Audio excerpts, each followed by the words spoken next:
Oh my gosh. Would you look at that? I'm alive and I have the music going and we're all good. How are you guys? I see you in chat 39. Hello, hello. I don't know who's gonna show up tonight. If it's nobody, I don't think I particularly care. I don't know why. I enjoy doing these late night ones so much. Maybe it's because my brain turns off a little bit, so I'm able to just truly chill out. Also, totally apologize if my voice sounds like doo-doo. I guess I'm kind of getting over being sick. Weird little, like, minor sickness going through my house. Mostly asymptomatic, other than a lot of, like, phlegm and coughing, and it's really bad. I've been hacking up a lung all day. But I've been drinking tea the last 2 days, but I haven't had any coffee, so I just made decaf so I don't go to sleep at an absurd hour. I'm doing great. How about you? I'm okay. It's been ups and downs, kind of good, kind of bad. Don't call me out for my sweatpants. Usually you guys see me from here up, so the shirt matters. Pants do not. But, I don't know. I've been away from streaming for a bit, for basically an entire month. And it's really weird, because I wanted to come back. I did. And there's a lot of stuff in the way. A lot of cool stuff to talk about. I went on vacation. I went to Tennessee. That was really fun. Pascal, no, you can't, no. You can't eat my headphone cord. Ooh. Sir. Right, come on. You wanna say hi, everybody? Let's get out of the way. Don't get your collar wrapped up. Say hi, Papa. This is my brother's cat, if you've never met him. He likes my room more than he likes his own. Because my cat's in here, and he likes to steal all of her toys. But, I don't know, like I had vacation get in the way, and I have some adulting stuff that's kind of sort of getting in the way. But also I had some mental stuff going on. And it's not like I'm too, ooh, that was way too much creamer. And it's not like I'm too horrifically depressed or anything, you know, I'm not. Everybody has their moments, but it's certainly not the worst of the worst I've been through. But it's not great. Not a fantastic time. Hello there, College Radio Foundation. Let me move this so I can read it properly because the little emoji is in the way. Open this a little bit. How is your cat? My cat is a-okay. She's doing wonderful. She's a little chunky still. I'm trying to help her lose some weight. Pascal is definitely helping with that, simply because he's causing her to get up and run about. Come here. Everybody wants to say hi. I'll put you back down after. You're not getting fed for another hour anyway. You wanna say hi, everybody? Yeah. Thank you so much. I love you. There we go. Here, I'll put you back where you were. See, she can act miserable if she wants, but she's purring. Purring up a storm. Oh, I gotta refill your water, huh? I'll do that if I leave for any reason. But, I mean, I guess the easy answer for how I've been is, I've been good. But if you want the long and excruciating answer, I don't know. I've been existing. Though I am happy to see our friend of the channel, Darkwing Sylvia, enjoys getting all of the support in the world after her surgery and everything. Not healing up perfectly, but healing up well. My laptop is trying to die on me, even though we just started. Rude. Also, forgive me that the lighting is absolutely foul. I do have like a little ring light that I can mess with, but the balancing is just really bad. Because it happens. Because my lights back there are yellow, and the rest of my room is brown, and I am horrifically white, so.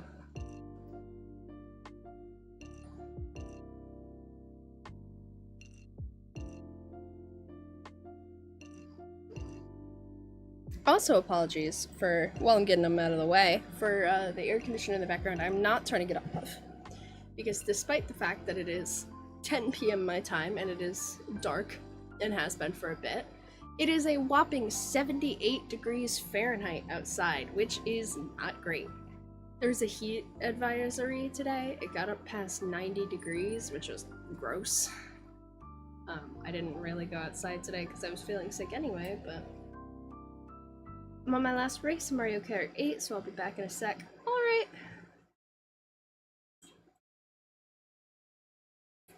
Yeah, ever since June 30th this year, just like last year, I'm hearing a bunch of people getting sick. I really heard people find sickness during the winter, usually during summer. Yeah. Which is interesting, because a lot of time people get more sick because everybody's stuck in enclosed spaces, but I guess you're probably less likely to go out beyond what you have to, so you're probably less likely to get stuff anyway. Also, allergies have a huge play, yada yada yada. Also, hello Loop! It is lovely to see you, and I noticed you talking about Gorilla in my server earlier with KJ. It's lovely to hear from you. It's been a bit. How are you doing? I hope you're doing well. Hope everything's been okay for you.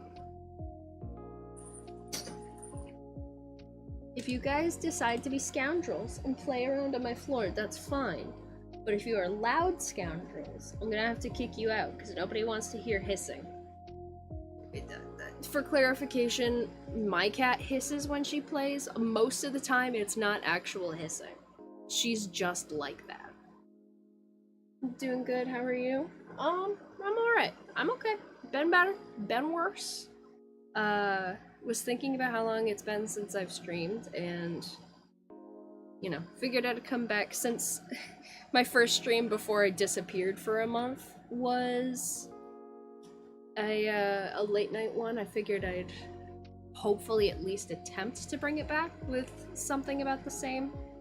Though unfortunately I am far out of the algorithm's eye, so there's a good chance even people who would normally follow my streams will not see this. And that's okay. My poor buddy Tommy, Dragon Dance 05, he's from Belgium. He texted me earlier with a picture of my stream, and it goes live in 5 hours, which is 4 a.m. for him. And I assume very late for you, Loop. And goes, "You whore." Like, I'm sorry. I like streaming a little later sometimes. My brain shuts off so I could just be chill. Mummy, I am up late, Sushi. Speaking of, plug. I am up late indeed.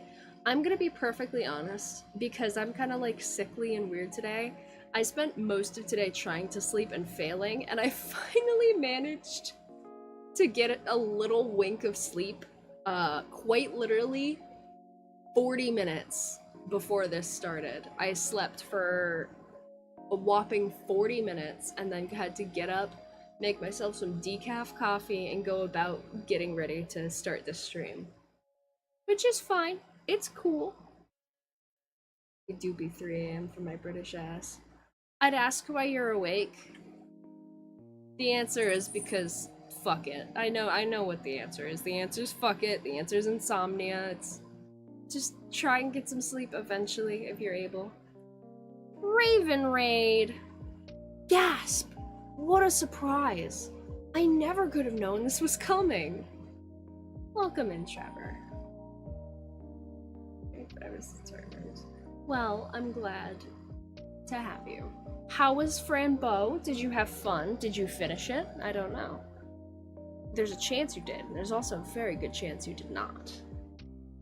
Anyway. Exclamation point, Trevor. If you guys don't know, the Fire Raven, Trevor here, does his own streams. He did videos, kind of stopped doing that. I don't know if he'll continue, we'll find out. You did. Okay, I'm assuming you did enjoy it. I don't know if I did refers to finishing, but it's a very good game. I like it a lot. Oh!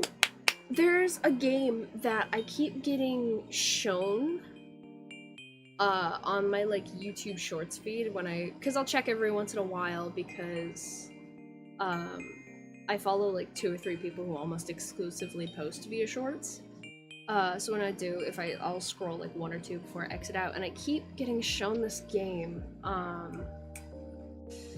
Hold on, let me pull it up because the name is in one of the video titles. I'm gonna duplicate this tab just because it's easier. We're gonna go to my homepage, and it should pop up relatively high because I just subscribed so I can pay attention. So it seems to be very heavily based on Alice in Wonderland, but kind of more in the present, and it seems kind of insane asylum-y. And I don't know, something about the vibe of it feels very Fran Bow. It is... Let me... Hey! Hey! No eating my cord, Papel! No thank you.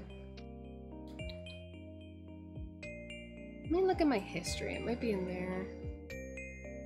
Shorts... This is gonna take me a second. I'm sorry, there are a lot of shorts in the world. There it is. Habromania. I will type it in chat and you should look into it. Because it seems interesting.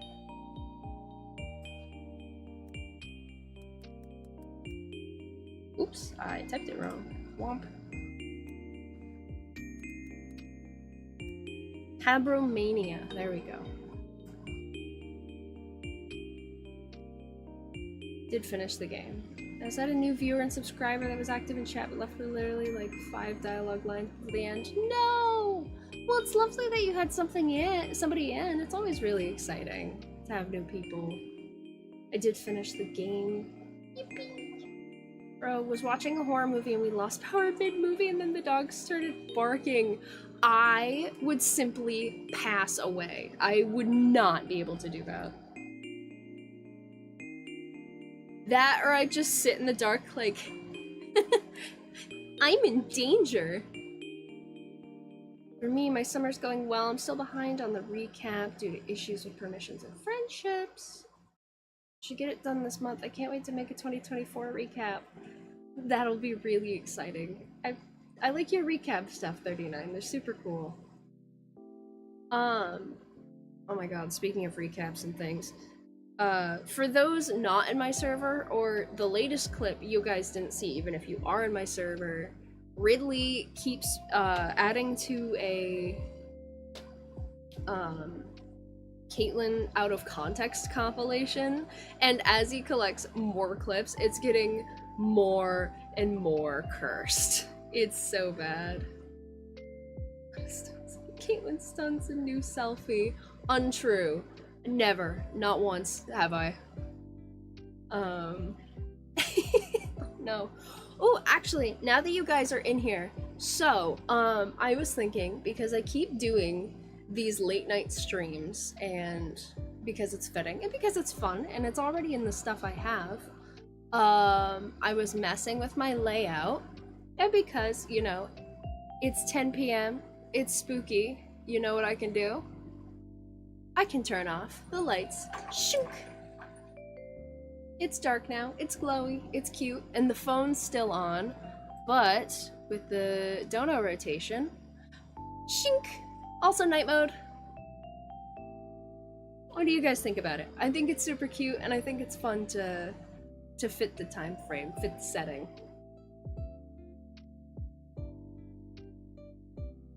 Did Pascal dip out?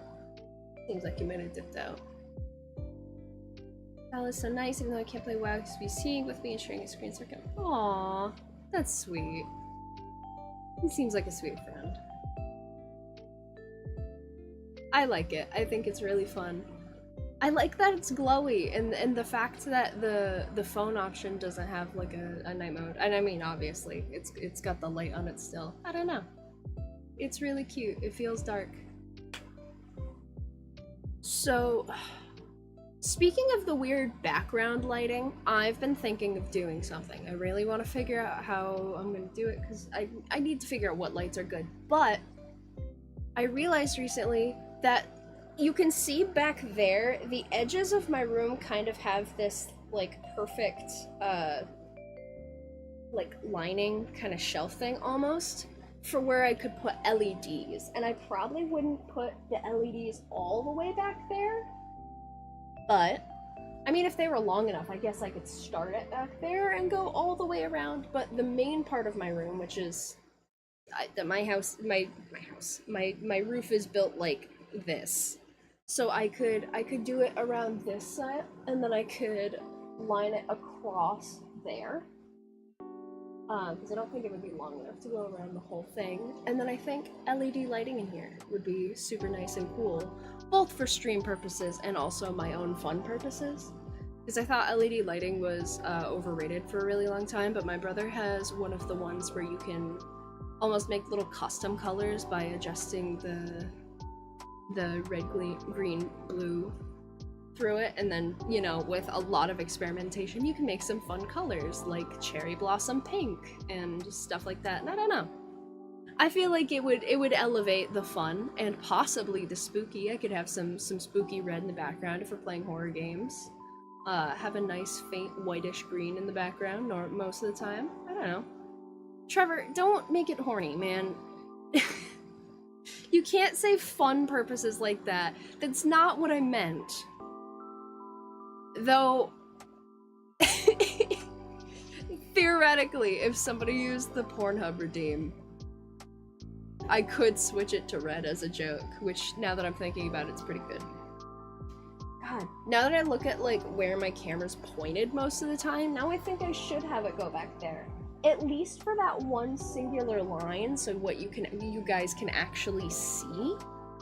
Because, I mean, it's no different than having it across the top, but I wouldn't want it across the top anyway, so I guess I could see if I could do it back there. Because I think that would, I don't know, I think it would be fun, it would be cute. That's what you meant, you know it. Is not what I meant. Get all of your heads out of the gutter, you swine. Uncultured little freaks. Speaking of uncultured little freaks, I should send it in the Discord actually. Where's my phone? So this is a sign. This is a sign somewhere. I don't know what it is, but I saw it and I'm like, oh, if anyone ever tries to hit on me, ever again, I'm using this. I will put it in memes in the server. If you're not in the server, you by no means do you have to at all. But it's pretty cool in there. It's pretty chill. It's we tend to say good morning, and that's it. Sometimes good evening, good night, and we tend to have movie nights. I swear, despite the fact that my laptop has decided that I need to restart every 25 to 30 minutes, we are gonna do a movie night again soon, and I really want to do Pan's Labyrinth, because I've been wanting to watch Pan's Labyrinth again for fucking ever. We're gonna do it. I'm so mad. I'm so mad that my laptop, it's only when, like, screen sharing on Discord this happens, but I think the video might go a little weird, but the audio always goes weird every 25 to 30 minutes.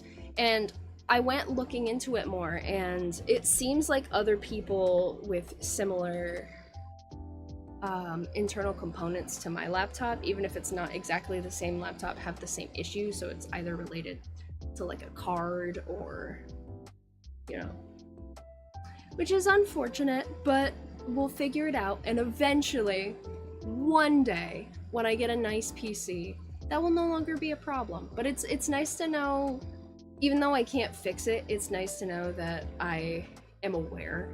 At least, like, I finally know the reason for the problem, even if it's not 100%. Hello there, Matt Prokopek. Matty P, if you will. Exclamation point. Matt, go subscribe to Matt Prokopek. He's fucking rad. Love that guy.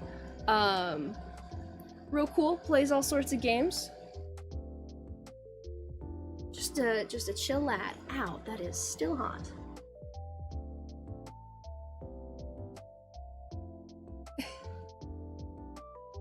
You need a donation, like, still. Yeah. I'm working on it. Cause, like, technically the Dono link still works. You could do it, but it's not gonna go anywhere. It's either gonna sit in my PayPal because I can't do it right now because it's bank account stuff. Mostly because I had to put off a bunch of stuff because vacation. Or it would just sit in Stream Elements' like little waiting zone. So it is down for right now. I'm working on it, I swear.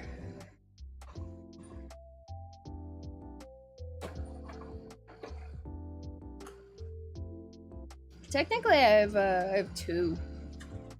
I have the, you know, not that one should be used ever, but one technically still works, but no one gets notified about it, so none of you should ever use it again. Also because Streamlabs is scummy. But yeah, my stuff's a little brokey. I'm gonna fix it, I swear.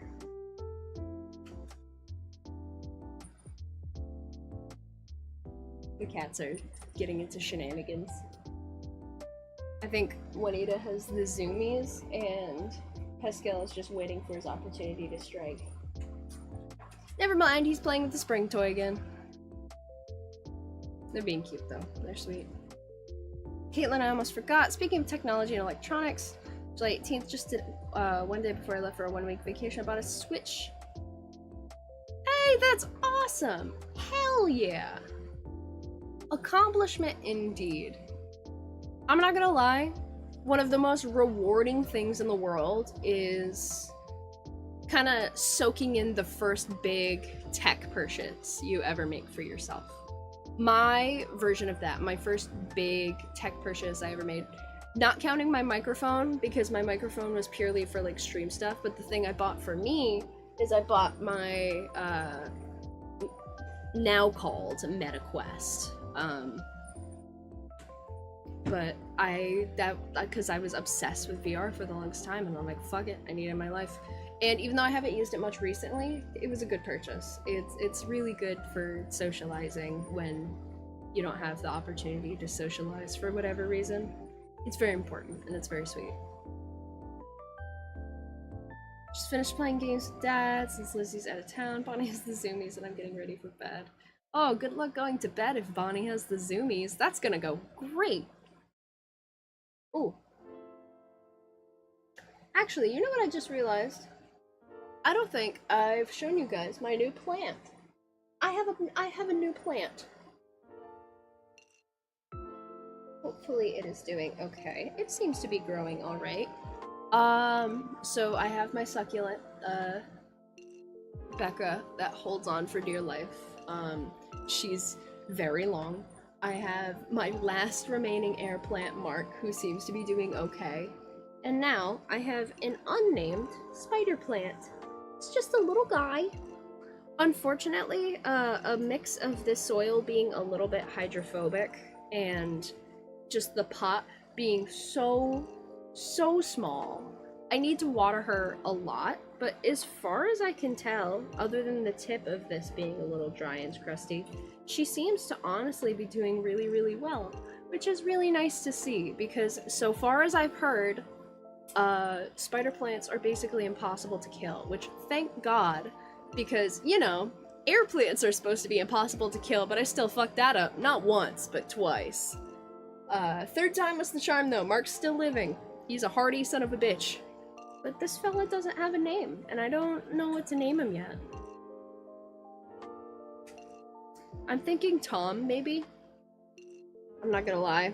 I'm thinking Tom because Tom Holland, Spider-Man. But what do you guys think? I think he's kinda cute. Just a little guy, just a tiny fella.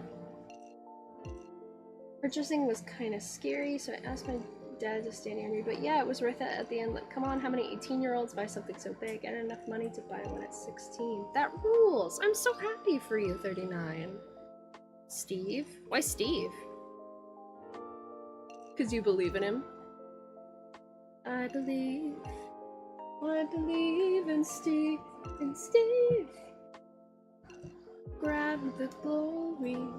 My big thing about spider plants is, if you guys don't know, spider plants have a kind of similar reaction in cats to catnip, which is really, really bad. It's okay because unlike basically every other plant, it's not poison to the cat. But it's not good news if your cat ever figures out you own a spider plant.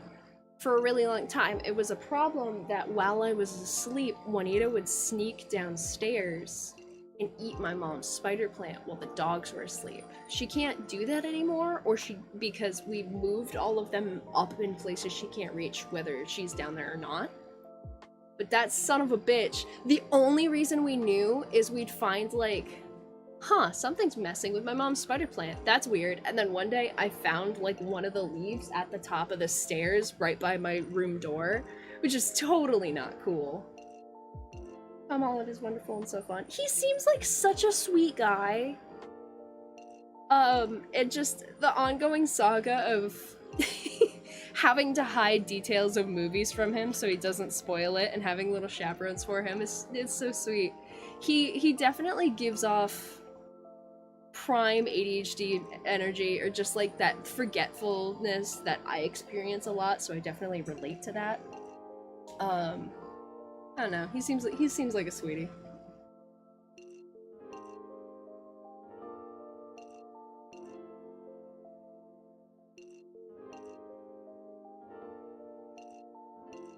Oh, speaking of my vacation, I don't have too much in the realm of little souvenirs, because I'm telling this to you guys because you guys should do this. 1, because consumerism is stupid. 2, because it's just better, right? You collect. I keep trying to get rid of all this stuff in my room, and while I was on vacation, it was like, my family's like, oh, you should get something, remember the trip. And I'm like, fuck, I want something that's useful. So my mom's big thing is magnets, is usually what she gets as a souvenir from places. Trevor's brother collects shot glasses, but my mom collects magnets, and both of them are useful. I think magnets are still kind of useful for fridge purposes, but also they take up the least space. I'm kind of eclectic. I did end up getting a magnet from the Titanic Museum, which was really cool and really fun. And if you ever get the chance to go to the Titanic Museum, you totally should, because it's rad as hell. They give you a little card in the beginning, a little boarding pass, and then you are one of the actual people who boarded the Titanic. And at the end, you get, throughout the thing, and at the end, you get to see whether you lived or died. So that's really fun, and it's a sweet way to remember everything, and it's a really cool experience.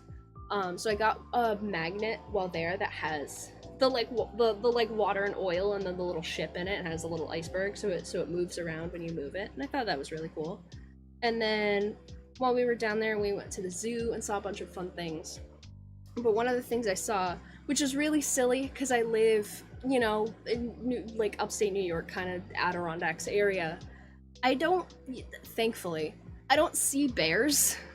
And at the zoo, we saw bears, and I was really, really excited. So I got a little bear coaster.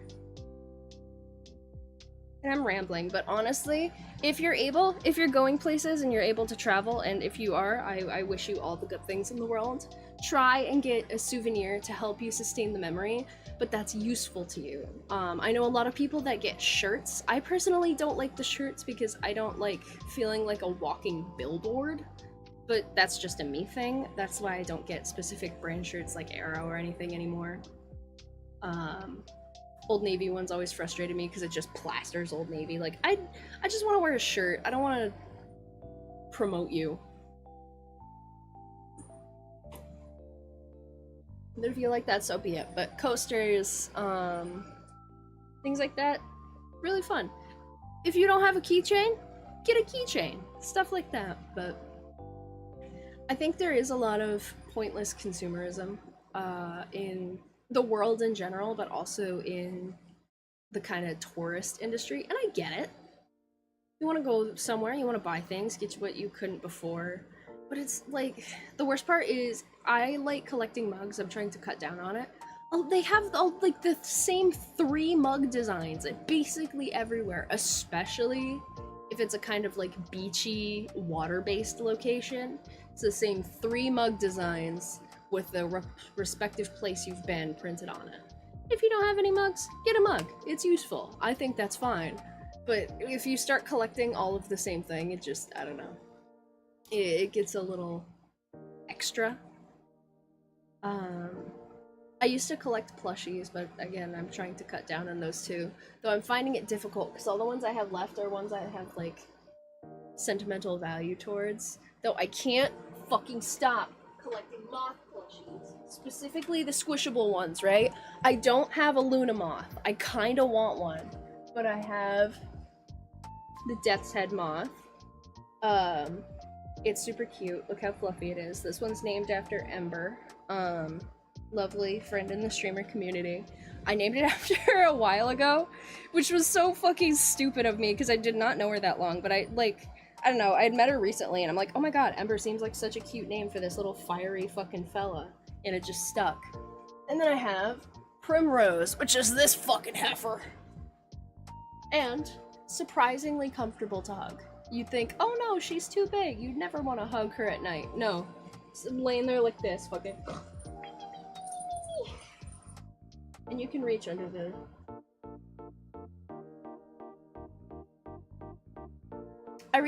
I like the idea of collecting variants, but I can't in a lot of cases because ADHD mind craves stimulation. So I have a couple of variants of Ilya and Atla, the plague plushies, and that's fine. Because I have a Valentine's Day one, and I have a graduation one, because he's my little special thing for graduating college. And then I have... Oh, what's the other one I have? I'm forgetting. I also have a little thing. I have a couple variants of those, and it's fine. I don't have any will to collect more, though. But I love collecting the moths, because they're physically different moths. And they all look so different, and they're so cute, and it's so fun.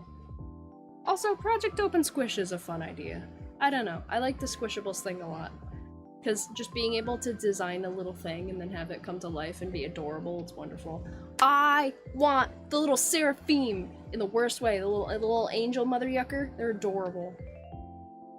I'm just ranting. I'm like, fuck consumerism, and then I'm immediately talking about my favorite plushie website that I want all of the things from. Backwards as fuck.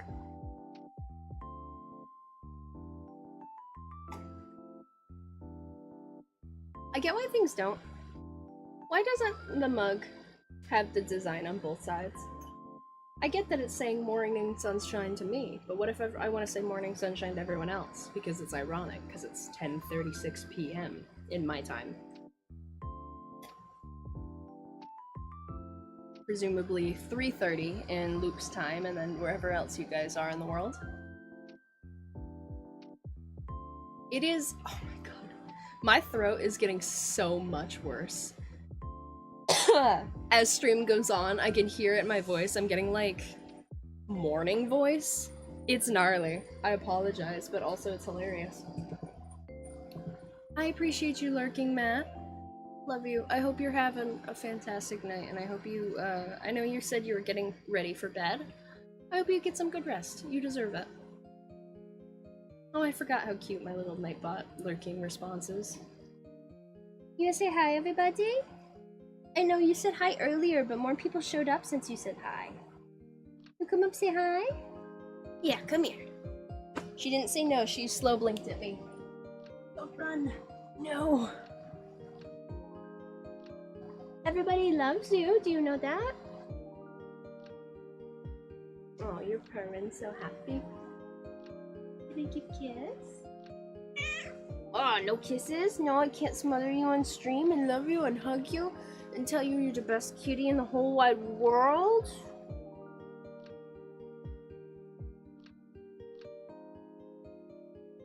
Oh, you're purring so happy though. Am I embarrassing you in front of all my cool friends? Yeah. I'm so sorry. Ugh, I gotta shut the door. I can't shut it all the way because my Ethernet cord keeps catching and pulling it open, but I can close it most of the... Ah! This is the problem with these headphones, but I like them too much. They work really well. Ow. Ah! Stop it!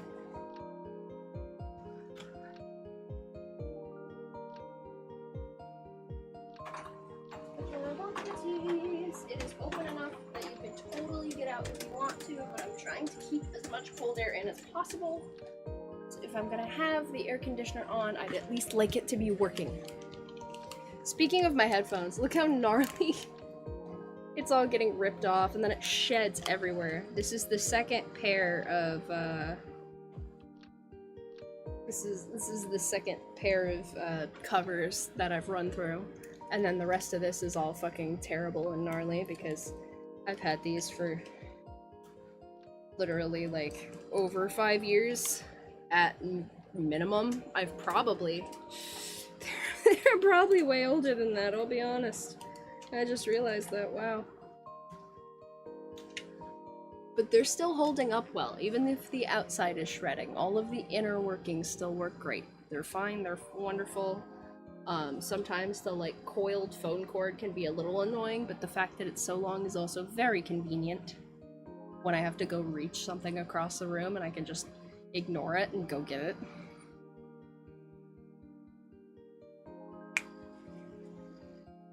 I'll flip this over. Back to the grind.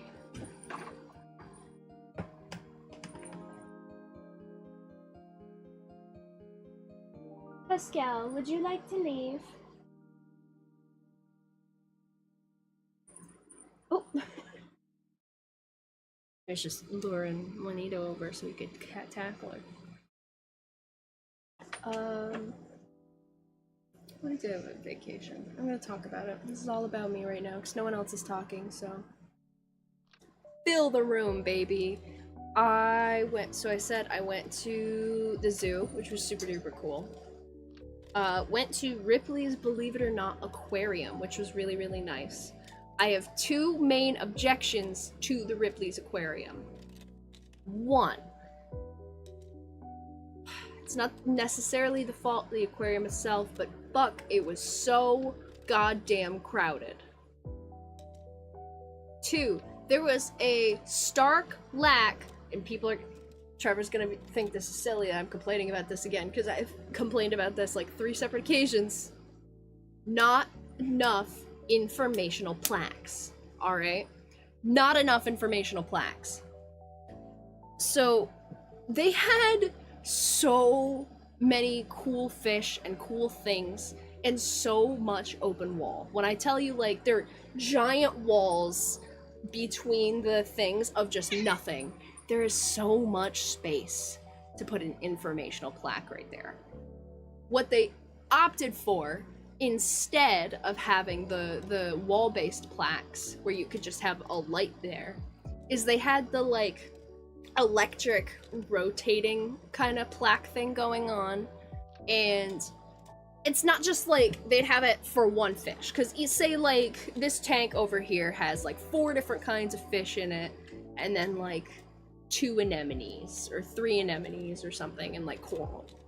Instead of having it reduced or whatever, what they do is they'd have one fish way too long, and then they'd rotate it to a Spanish version that's that way too long, and then next fish. And it just, to actually go through and read all of them, but especially the fish you were looking to identify, took forever.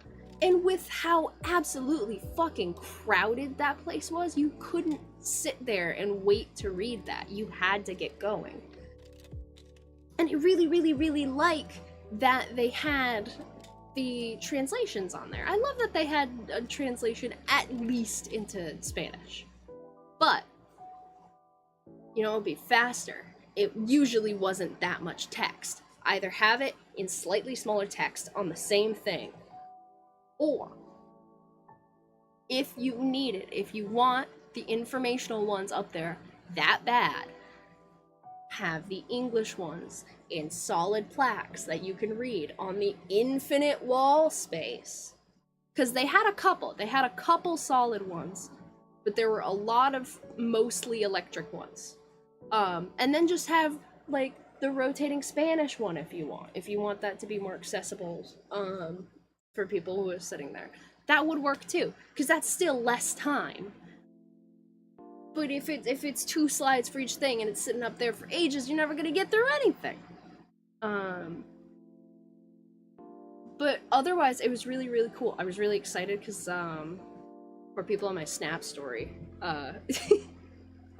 just absolutely got slapped with fish photos and information, but there were a bunch of really cool sharks you could see if you could pay for it, which we didn't, but there was like a glass bottom boat thing where you could go in the big shark area and you could look down through the boat at the sharks, and I assume they talk about them.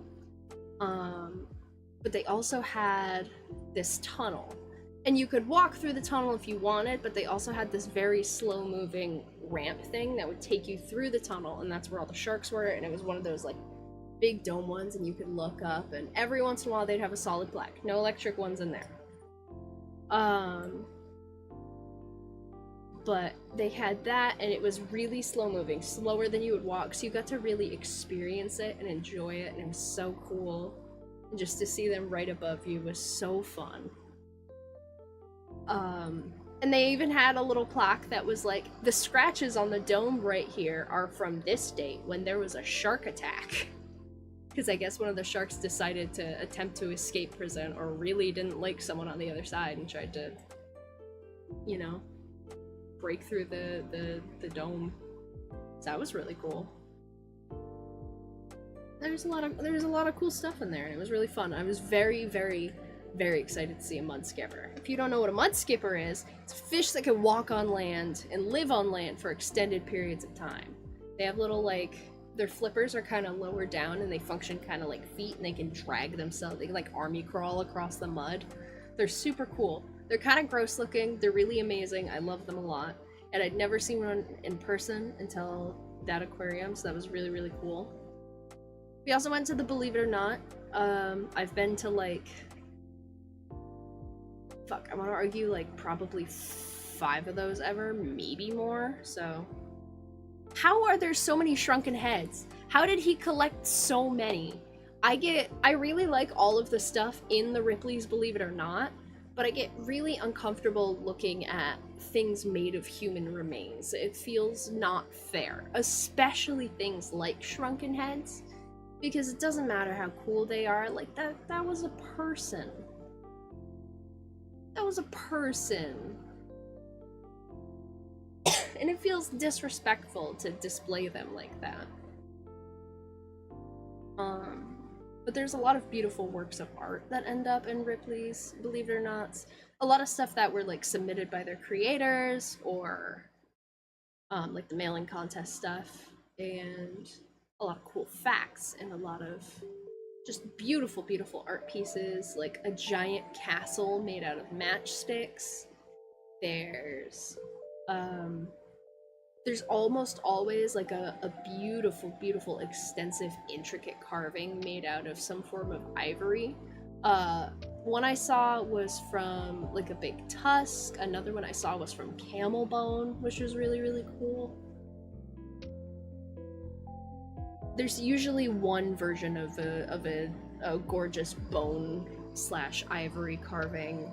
There's always some portion of the Berlin Wall, which confuses me.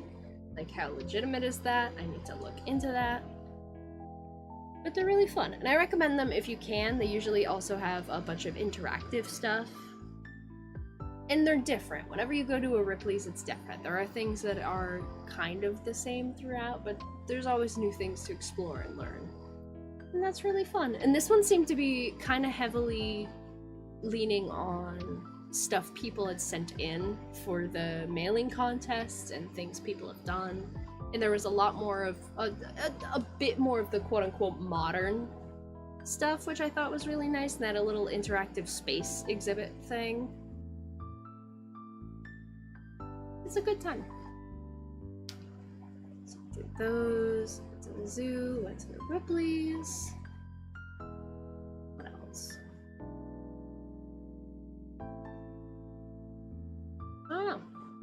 For once, I usually when going out to like a vacation type spot, I end up getting some kind of nice coffee place coffee. I didn't this time, which is fine. I didn't need it, but it feels weird because I've tried some cool coffee. There's a lot of bougie coffee places in the world, and they are entirely unnecessary.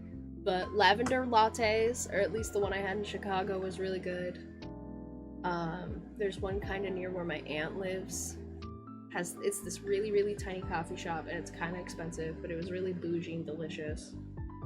And creamy, and it took a hot minute to make your drink, but it was good anyway.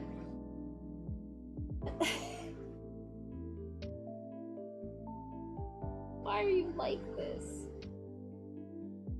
I love coffee. I also love coffee. I'm very passionate about coffee because I think it's delicious. A lot of people don't. A lot of people are.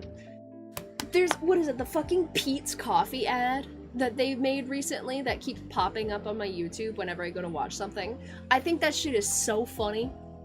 So it's an ad where this man and this woman go up to this guy, like, on the fucking farm or whatever, and they're like, alright, what aisle is the, sugar cupcake mix? And the guy's like, we'll also take the birthday mix, you know, the one that tastes like birthday cake and doesn't taste like coffee at all. And the Pete's guy, like, looks at them all dismissively and looks at the camera and is like, we don't do that. We don't make any of those. Pete's Coffee makes coffee for coffee lovers. And in the background they go, this is ridiculous.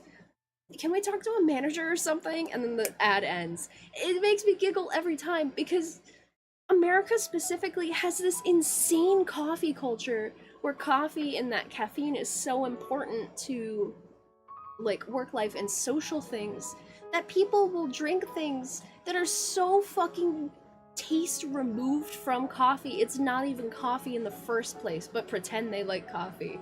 It's so goofy. And don't get me wrong, like, the occasional flavored coffee is really fun, but the extent of the flavoring I'll do is I will do mostly, like, my normal coffee ground mix, and then I will add 1 spoonful of the Fool's Gold Top of the Morning I have, which is chocolate caramel flavored.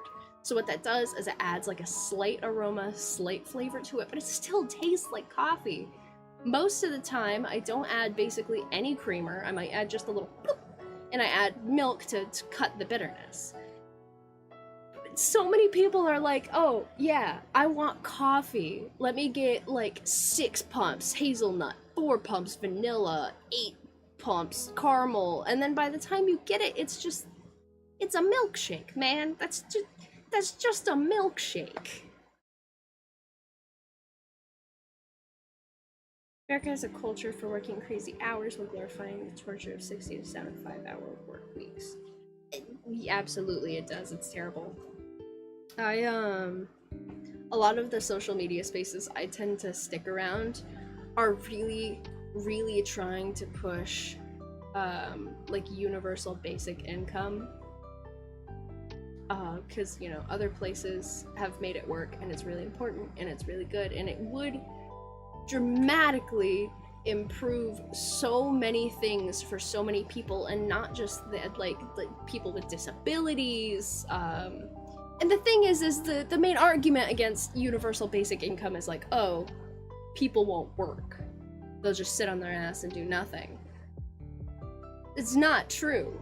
I don't know if any of you guys have ever sat around doing nothing at all for more than, like, a week. You feel fucking depressed. You feel wretched. People search for meaning in their lives. It's a very human experience. So I think what's been said is, like, what tends to happen study-wise is once universal basic income is in place or whatever, a person will slump, not do anything for, like, a month, just to rip themselves out of the burnout of, like, a long time heinous job can do for you. And then they go find something they want to fucking do. And they do, but the idea of getting that in place would be so fucking hard in the United States especially, simply because of all of the time government and everything else has pushed for just, like, communism fear, I guess, even though what we describe as communism or Red Scare stuff isn't.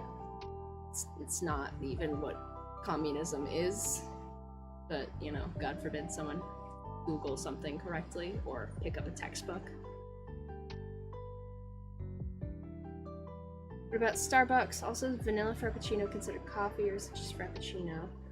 I think it's a coffee, but it's like, that's definitely what I'm saying, where it's like it's really removed, so I'm not quite sure. Most things at Starbucks, like when you start decorating it, because all the base stuff, like you can get a latte, and latte is just coffee with milk in it and whatever. There's a lot of normal drinks, but a lot of Starbucks is like, that's not coffee, that's a milkshake with extra steps, my guy.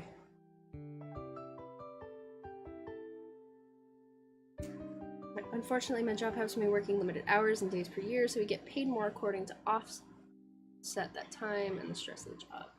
Yeah, stress of the job indeed. I wonder about that a lot. It seems like it would be stressful.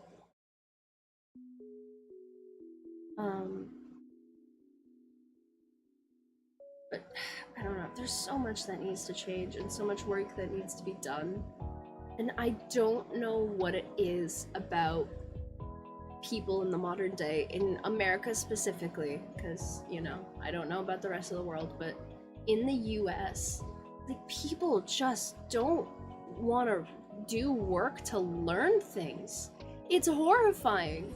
If I hear something and I think, hey, that's a little fucking weird, the first thing I do is I look up if there's journal articles talking about and testing it.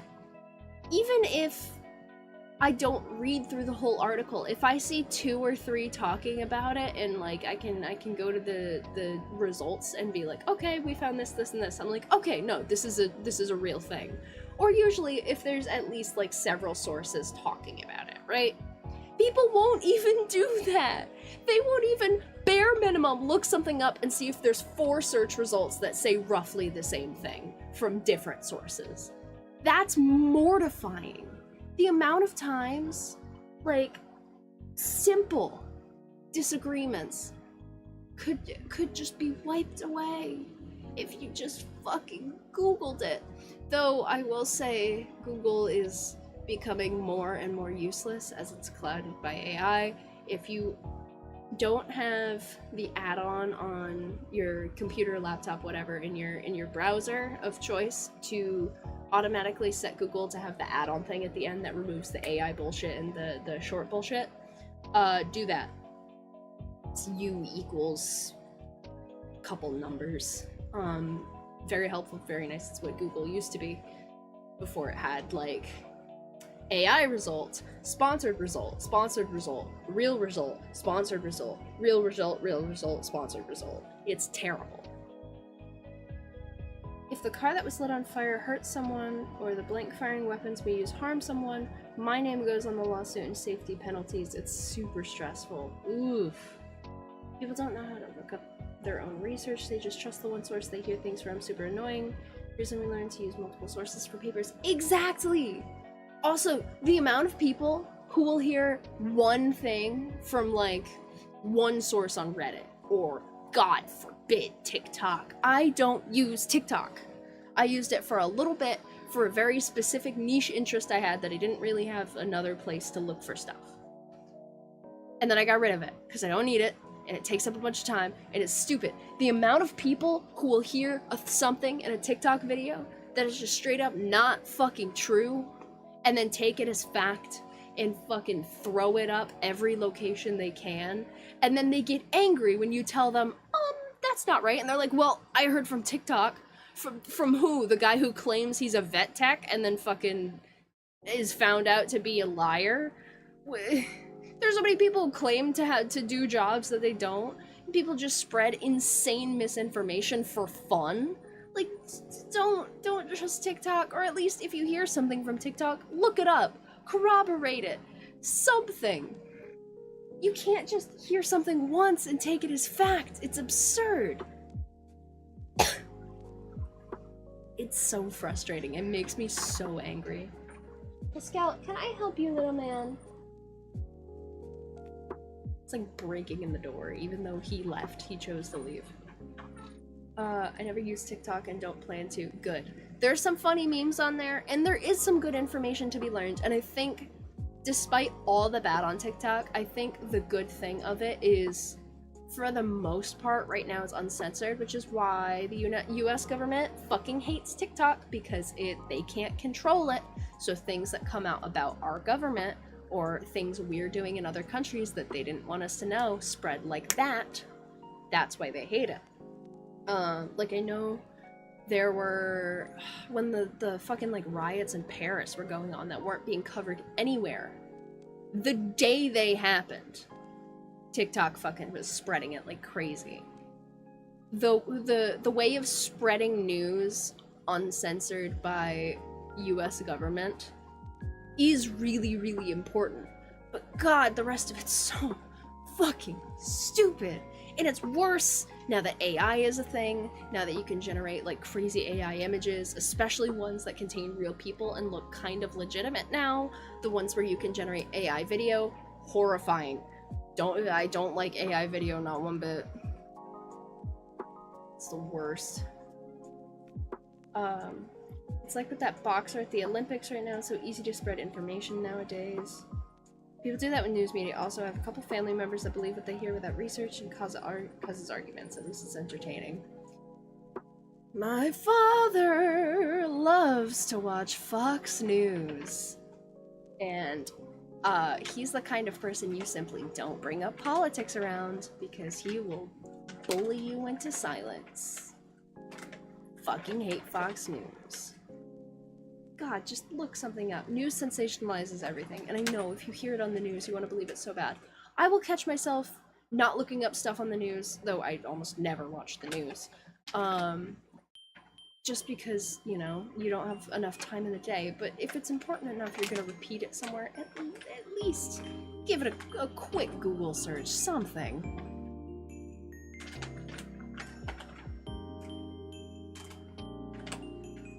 I'm still here, just quiet. It's okay, Trevor. I love you. Thank you for being here. But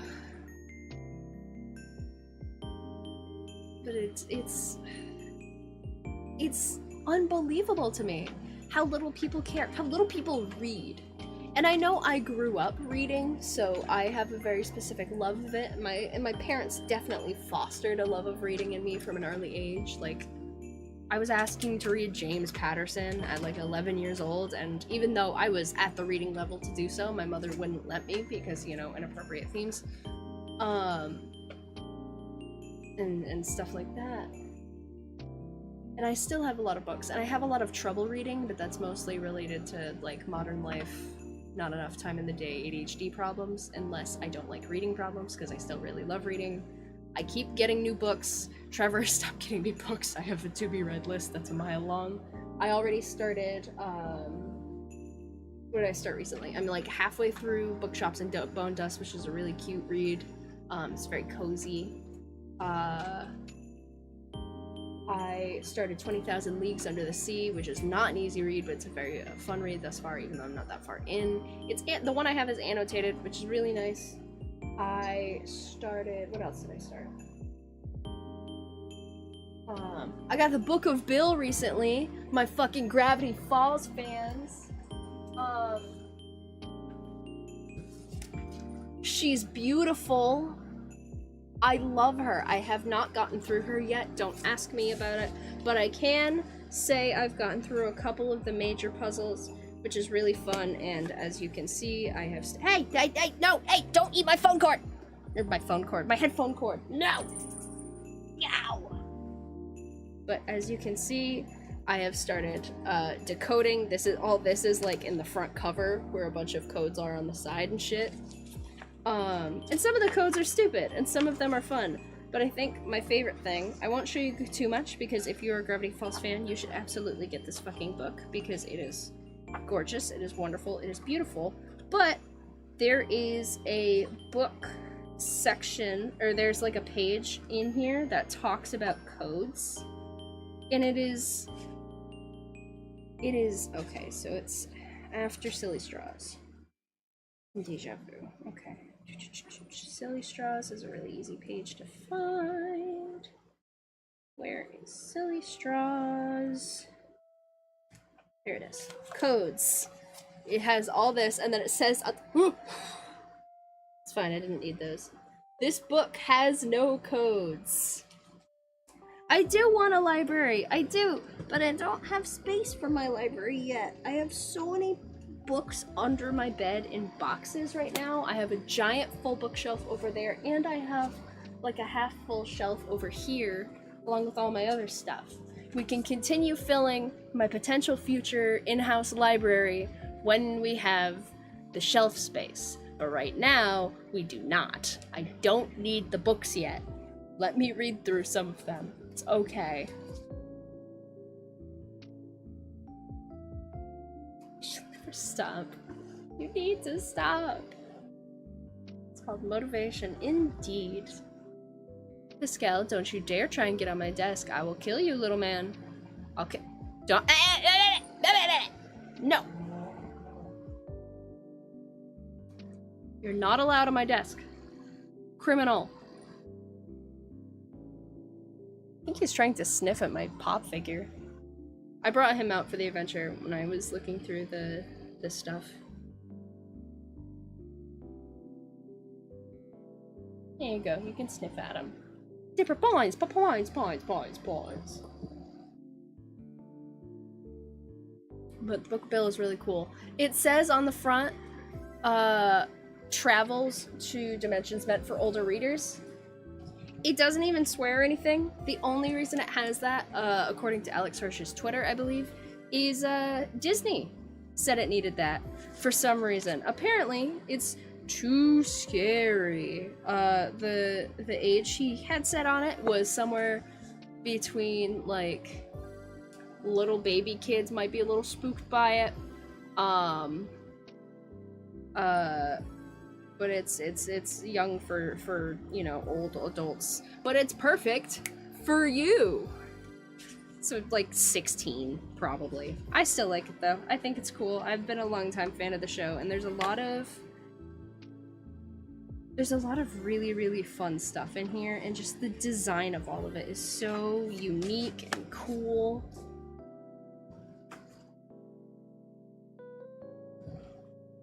Bedtime for me, designing ducks and going to sleep. Good night, Kate, Trevor, and chat. Good night, Matt. Thank you for being in here. Thank you for thanking out. Yep, hanging out. That's the word. And I hope you have a fantastic night. Enjoy designing your ducks, and I wish you all the best, my friend. Go subscribe to Matt Prokopek.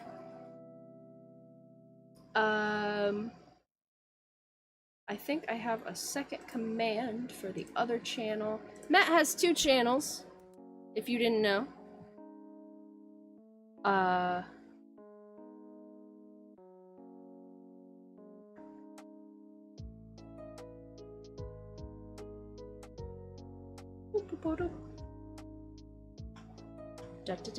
Prokopek.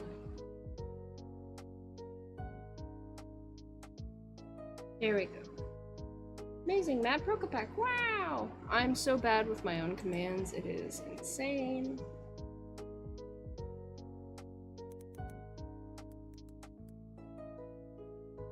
Do I not have both? That's weird.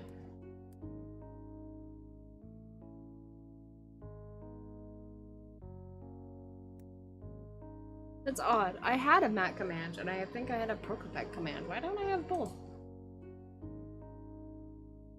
I wonder if I changed it but never fixed it. That's weird. Anyway, I'll fix it later, I swear. If I remember, assuming I remember. Oh, this is really sweet. Hold on. You guys are gonna ignore the mess of my room, but hold on. There she is.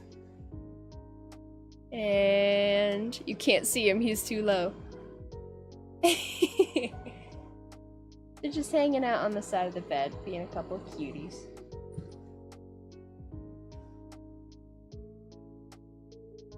Between the moths. Oh, you wanna sniff? Whoop, whoop, whoop, whoop, whoop, whoop, whoop, whoop. Let me make sure that's in the right spot. Oh god, you're rotating! Stop it! Oh, it's being weird. It's not even this that's rotating, it's the... No! There we go. swear my camera stand has been knocked over one too many times and it does not like working for me anymore, which is not super cool of it. I'm sorry, this is the worst possible angle you could have of me right now. Here we go. That should be better.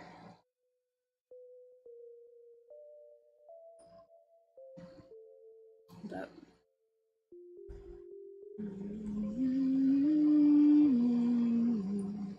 every time this one comes on, I have to hum to it. How do you guys feel about the thumbnail? As you can probably guess, I was trying to go for one of those like really layered, pretty scrapbook pages you'll see sometimes. And every single thing on it, for the most part, I set together separately. All the ripped paper pieces, everything, like those were all separate. I put the moon on the postage stamp, stuff like that. I think it ended up super cute. Hey, stop chewing cords! That's my Ethernet cord. You especially can't have that one. No!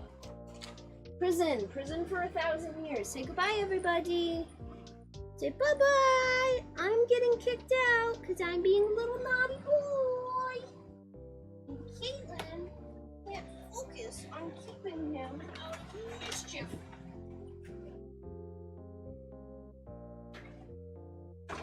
Naughty boy getting kicked out. Oh. Nope, keep that back in the room. Come on. No. I'm sorry, little man. I know there's air conditioning in my room, but you're being naughty and eating cords. Unforgivable crimes.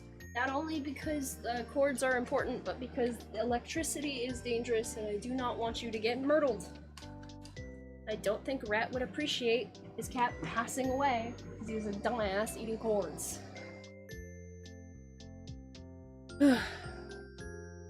Hello there, Chuck. How you doing? Welcome to the stream.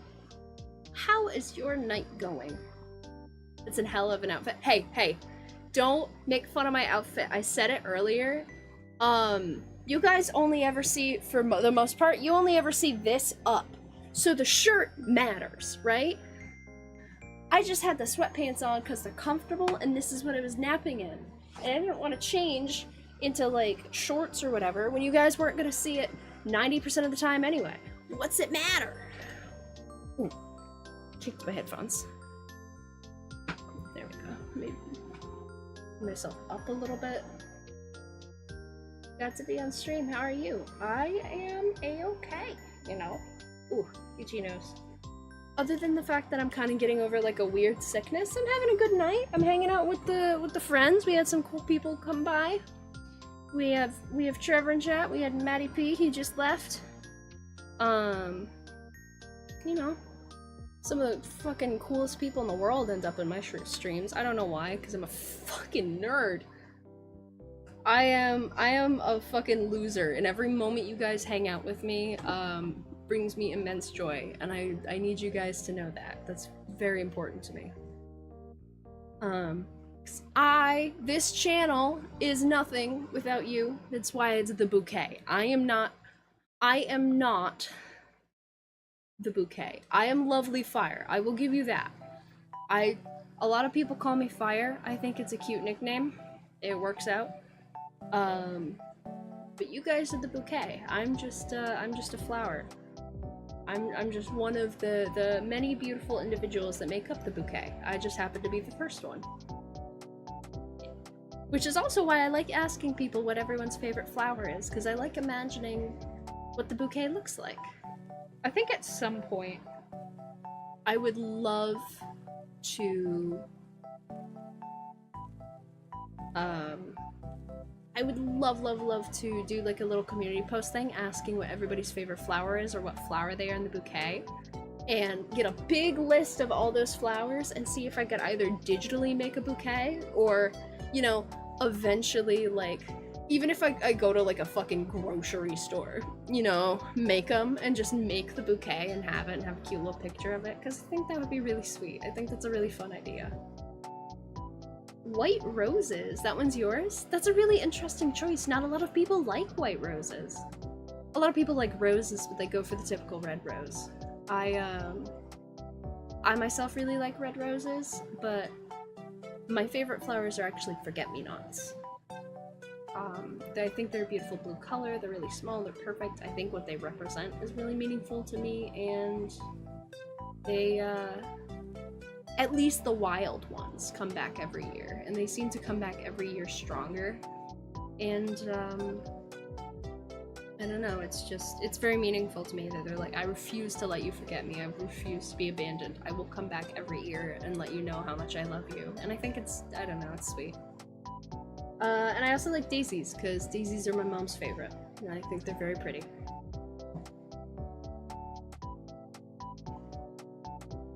I know Trevor is very particular about the flowers he likes. Doesn't like anywhere you can see the reproductive parts of the flower, so like lilies he doesn't like. Any of the ones where any of the like where the pollen and everything sticks out he doesn't like, so he kind of likes marigolds, he likes the flat ones. Oh, I can't remember their name, but they're at weddings a lot. Doesn't mind roses, I don't think. Peonies, I think. Stuff with lots of flowers, but also like almost the flowers that are made up of like the little flowers. So it's like, yeah, that's one big flower, but like lilacs, you know. I take a lot of care to figure out people's favorite flowers. I know Lionheart, Birdo, he likes roses. There's one more he likes, but I can't fucking... I think there was one more he liked. I know he told me red roses right off the bat. I definitely don't have a notes app thing specifically for fun people's favorite flower. It's way far down. I have not added to it in a while.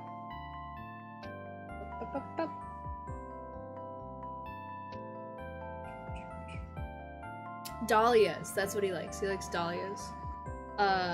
Ember Z Painter likes carnations. Zed Games, wonderful guy. Named Zach, super cool. Don't call him Zach unless you know him though. He go, man. Super cool guy. He had to look it up because he's never thought of it before, but he liked,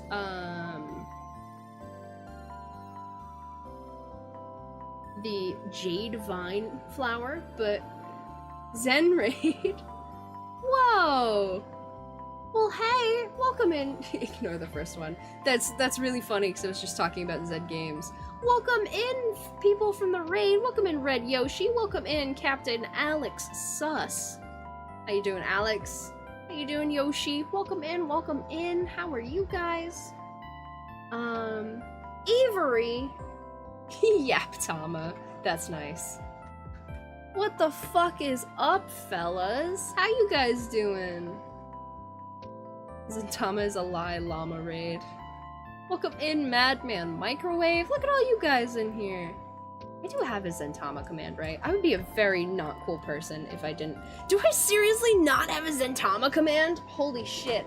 I am the worst person. This is not the first time. Like, I see Zen around all the time, and I've literally... Have I never made a... Did someone go through my commands and delete shit? I swear to God. I'm not a bad person, I promise. Hold on. Where's my little... I have a little notepad. Hold on. Where's my little notepad? There it is.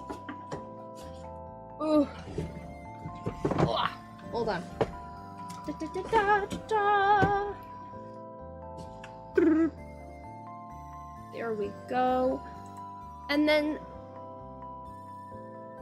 Lili Microwave. I love that. Doing fantastic. How you been? I've been alright.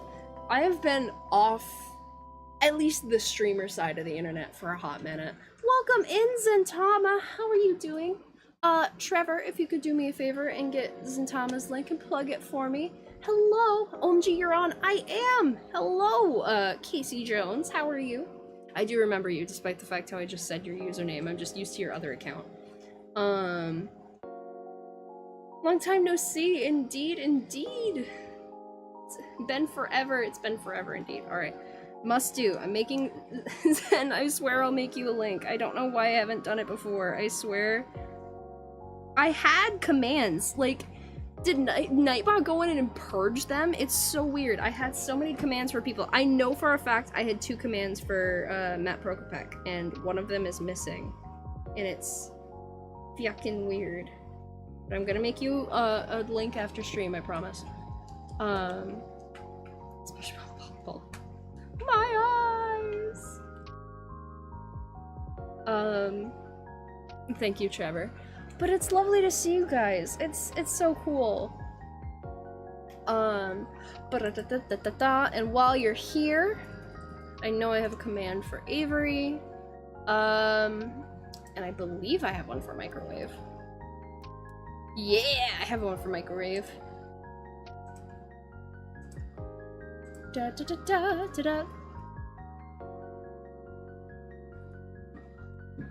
The most interesting spelling for a command.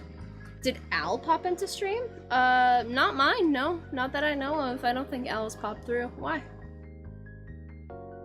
I don't care. It's a Zen raid. And I'm thanking Zen specifically. Thank you, Zentama. Hold on, wait. You're getting the whole hearts routine. You get little heart.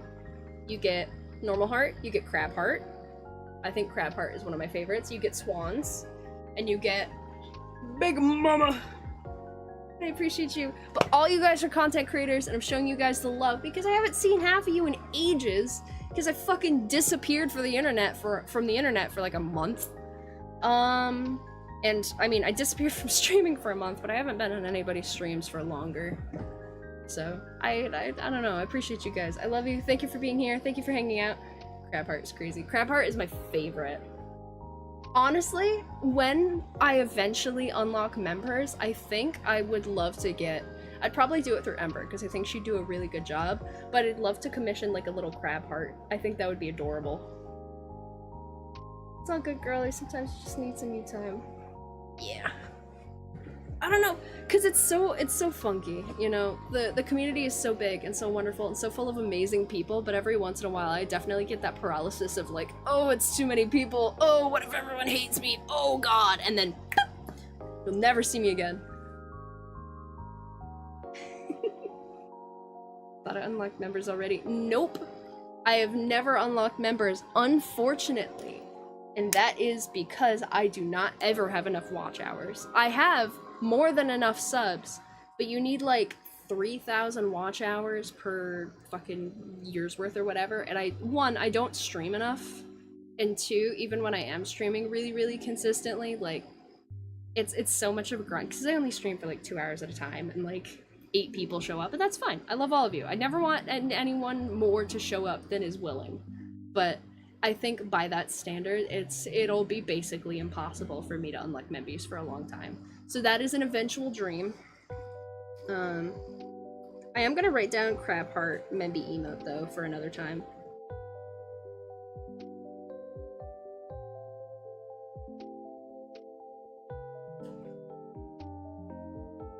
Womp. In that same boat, still trying to get Membies. I believe in you, Microwave. You will get. Sorry, my throat just fucking closed on me. Al didn't pop in and say hi. The audacity. Why? Why would Al need to pop in and say hi? Was he supposed to? Did he say he would? Is there lore I'm missing? Crap fart. No, it was quite a lot of watch hours for 3,000. Yeah. Could you imagine 3,000 hours within a year, mind you, of watching me? Do what? I suck at games. I suck at talking to people. I don't know what you guys are even here half the time. I just like hanging out. I like hearing about your experiences. Hydrate or dihydrate. Indeed.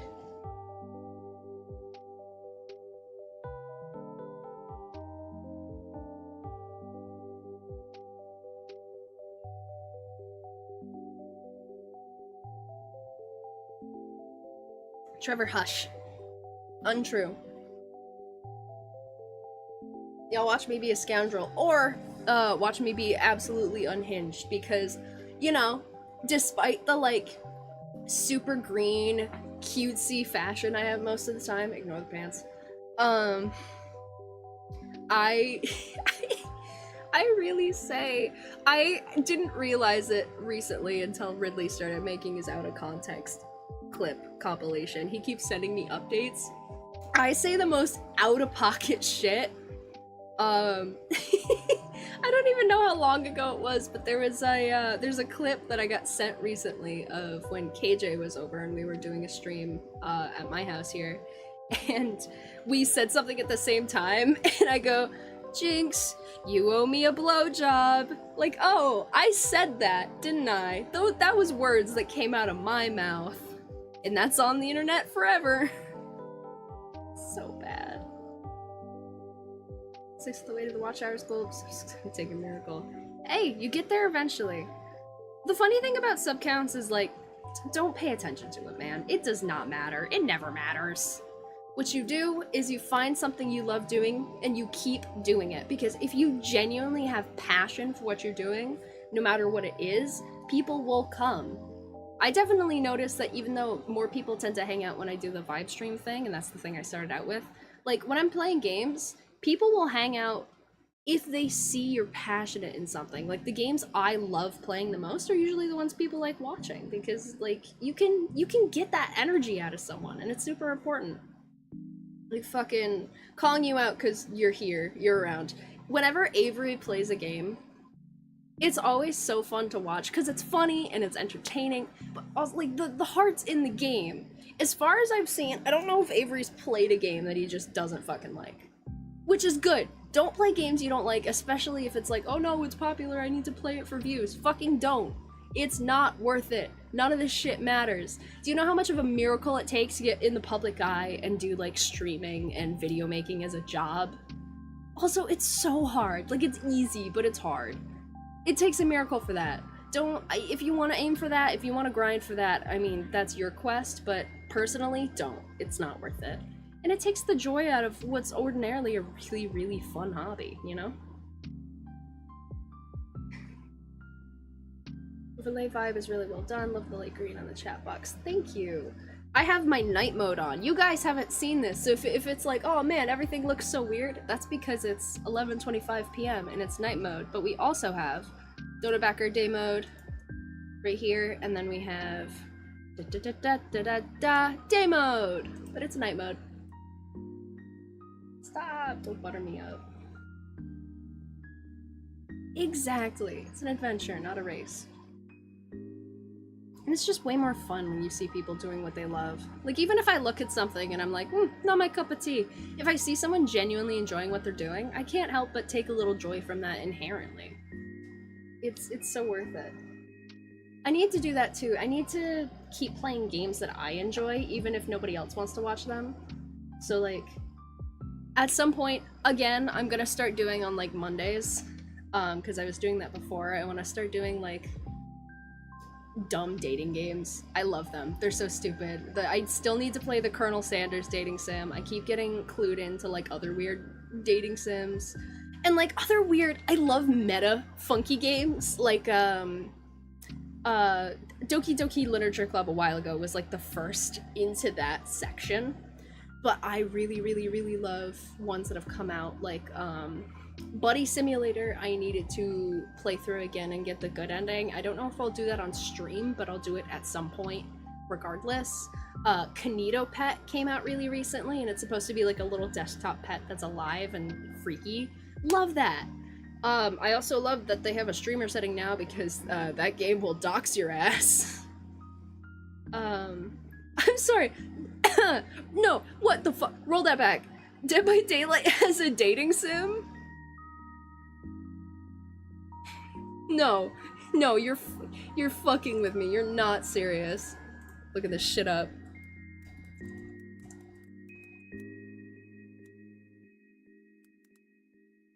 Hooked on You, a Dead by Daylight dating sim.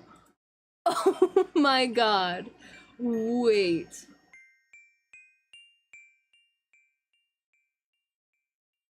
Oh no, that's... yeah. May contain content not appropriate for all ages. Violent language. Crude humor, sexual humor, violence against non-humans. Never depicted rare, swearing, and bloody imagery. Oh, dude, that's fine. Shut up. Hold on. I'm looking at... derailing. Looking at this real quick. You, Paige. Shut up, I don't want your audio. Oh my god! No! Oh. Oh, this is going on my wish list. Oh my god, Avery, thank you so much for mentioning this. I am absolutely playing it at some point. That seems so funny. The art style that plays in the, like, sample video is so good. Alright. I will add it to my wish list later, because I just have it open in browser, because I don't want to go through opening up Steam right now. Fuck. That is so that's so funny!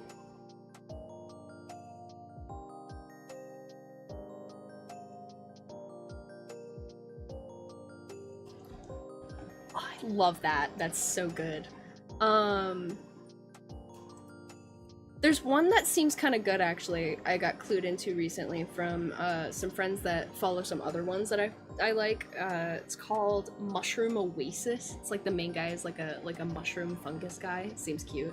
Like, I love funky ones like that, whether they're good, whether they're bad, whether they're silly. It's just a good time. There's also a game that I need to get at some point. I also need to rip through my general Steam games list because I have Strange Horticulture I need to play. Trevor just got me Red Strings Club, which seems really interesting. That's like a cyberpunk futuristic funky game that might take a little longer because it seems like a heavy story, but it's super interesting. I have a whole list of shit that I need to get through that I just haven't played for stream. I want to get back into group games. I'd especially love to get into some games with new people. Love Trevor. Love KJ, I love all my main people, but like, I don't know, I want to get into some stuff with some new dynamics, new shenanigans. Like, I want to get back into Lethal Company with some mods going on. Even if I don't necessarily stream that, or if I stream that, it'll be like not paying attention to chat as much because it's a lot focusing on both of those things at once. Possibly do some more content warning. Like some of the group stuff, or even, you know, if we're going low-key or if we're going for a more vibe stream type session, I'd love to do some group stuff. I know a bunch of people I haven't played with before, like Neko Lalita, Berto, and a couple other people recently have been getting into Stardew Valley, and I love Stardew Valley, so stuff like that would be really, really fun. Like, something about someone reflecting his life. Real. God. So many games in my Steam library I need to make time for. I know, because when sales roll around, it's like, oh my god, it's $3 and I really like this game. I should buy it and play it, and then just never fucking play it. So there are 2 games that I need to play on stream. I need to because they're so cool and they're so fun, and it seems like they're old enough now that they're like a niche. But I need to do a hard restart on them. So the first one is Beyond Good and Evil, because I played it once on stream, but it was so long ago that if I continued it now, I feel like I'd be stuck and I wouldn't know my place and whatever. But it's Beyond Good and Evil is my favorite game. It is my favorite game, and I can't explain it. It's just something about the draw of it is so silly and so goofy and so fun, and I love it so very much. And I do really, really, really want to play it on stream and play it through and be reasonable. And the other one that I need to play through, and I'm gonna do a full restart on it even though I've streamed it before, is Grim Fandango. Because Grim Fandango is like a Lucas Productions game, I'm pretty sure, like Lucasfilm style, but it's so good and the quips in it are really funny and the voice acting is amazing. But as older games are sometimes, it gets a little convoluted, and if you haven't played it in a while and you don't know where you are in the realm of like the walkthrough guide you have open in a separate tab, you're fucked. The last time I tried to stream that from where I was at, I panicked and I just didn't stream it because I lost my place and there's no way I could find it, and I was like, oh no. But it's such a good time. It's such a good game, so I really want to go through and restart that and actually give that the playthrough it deserves, because it's really funny. It's really fun, and I want to see the end of it because I've never played through to the end. I've played through to the end of Beyond Good and Evil, but it's fun every time. But both of those games are really good, and they deserve a fresh start. Heard good things about that game, never played it though. I totally recommend it. Both of the ones I just mentioned, they're really good. Grim Fandango specifically has such like a rich, fun story for as far as I got into it. It's a good time. And Beyond Good and Evil's just silly. It's goofy. It follows Jade, who is, I mean, for the time, like a pretty textbook protagonist, though she does have like a green theme about her, and she does some epic kicks, so that's pretty cool. And Paige, who is her pigman uncle. I love that man with my whole heart. He gives very, very strong, like, funky mechanic, kind of like Zeke from Infamous energy. He's the best. I love his voice acting. I love his behavior and the way he interacts with other characters. They're super goofy, and a lot of the characters in Beyond Good and Evil are really, really memorable. Beyond Paige, like the guys in Mama Go Garage, like all the rhinos, I believe, they're super fun, and they've got these fun Jamaican accents, and they're super sweet and cool. Welcome to Mama Go's! And just, I don't know, even the monsters are really unique and different, because they definitely lean more into the crazy alien thing, where a lot of the people and the different kinds of people are very animal based. Like some of the kids are like goats, and like I said, there's a pig people, there's rhino people, and the environments are really fun, though I will not lie, I cannot 100% that game, because some of the like little optional side missions are tear your hair out frustrating because they're stealth, and they definitely have their little cone vision where they're like, fuck you! Dead. Gone.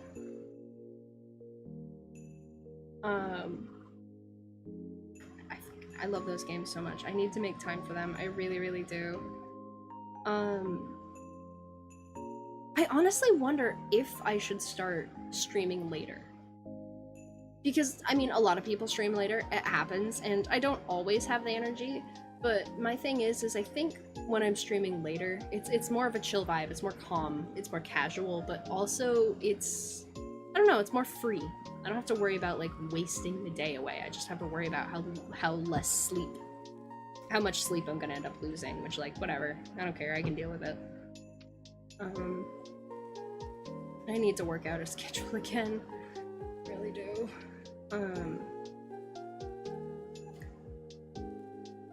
The only thing about streaming at night is I'd probably be torturing Trevor, because he's gonna be moving in, because he's gonna be going back to school near me, so be prepared to see a lot more of Trevor when I'm streaming, even if he isn't actively engaging, because his desk, we're gonna end up putting in, like, right over there, so you might see him around a lot more often if I get into streaming again, but my phone is not letting me type English today. Every time I type, I have to check if it makes sense because it's messed up. I don't know if it was the update or something. Content warning is a great time. I don't know if I've actually done it for stream. I've considered doing it, but I don't know, like, it's frustrating because content warning is ultimately really fun, but something about streaming it can be a little stressful on my laptop, so running OBS and content warning, or OBS and lethal, can be a little much for my poor laptop because she's just a laptop. She could only do so much. But also, like, I don't know.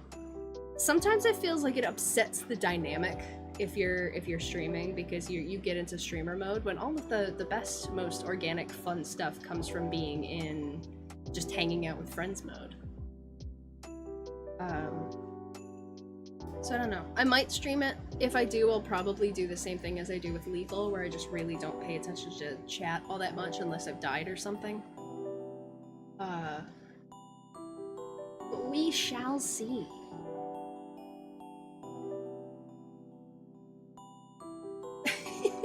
Sometimes I go to sleep smiling. No, I wasn't unfortunate enough to experience a code-visioned enemy sneak mission in a game that day. That's so real. Why are they so frustrating? I can't, like, the stupid code vision, and even if it's not the stereotypical whoop, it's usually some variation of that noise. It's like, oh, I've been alerted. Ah, time to die. Lethal company with viewers could be fun. Lethal company with viewers could be horrifying. This is a small gripe, but I'm gonna talk about it because it's something that bothers me. What is preventing? Is there anything preventing? Is there something, like, on the inside that's preventing YouTube from having cool integration stuff like Twitch does with games? Like, there's mods and integrations you can do for Plate Up, where Twitch viewers can, like, where the people who come in are named after Twitch viewers, and if they donate a certain amount of bits or whatever, they can do this and that in the game. Is there something in the back end of YouTube? I'm gonna say probably, but is there something preventing that sort of integration with YouTube streaming and YouTube stuff?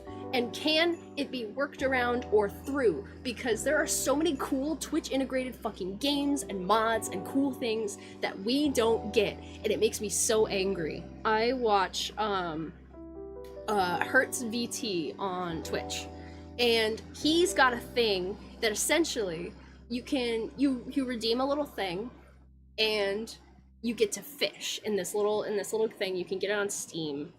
And what it does is it pops up a thing in the corner of the screen right here, and then it's like, this user is catching a fish, and then it throws out the line, and then it does a little jingle, whatever, and then it pulls up a fish of some varying type, and it can be trash, it can be a rare fish, uncommon fish, whatever, and then it, like, gives you, like, a certain amount of gold, and it stores it away. And, like, that's so cool, and it's so fun, and it's so engaging, and it makes you want to watch it more.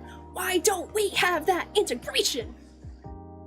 And I get if it's like, oh, because you're, like, redeeming bits for it or whatever, or you're, like, redeeming channel points. But there's channel points with so many software. Like, there's the Stream Elements software, and if you want to, there's, like, the Streamlabs stuff. Why can't you do that?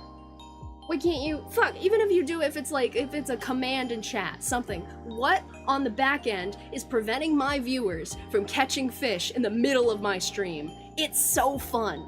You guys have no idea, it's so fun. And it makes me so mad, because I want to do it so badly. It's such a good time. Big Bro YouTube will do that in 20 years from now, thinking they reinvented the wheel. I know, and it's gonna kill me. It's so frustrating, because, like, I don't want to say Twitch is dying, but it kind of is. Twitch is less prevalent than it once was, and I think that's scary for Twitch.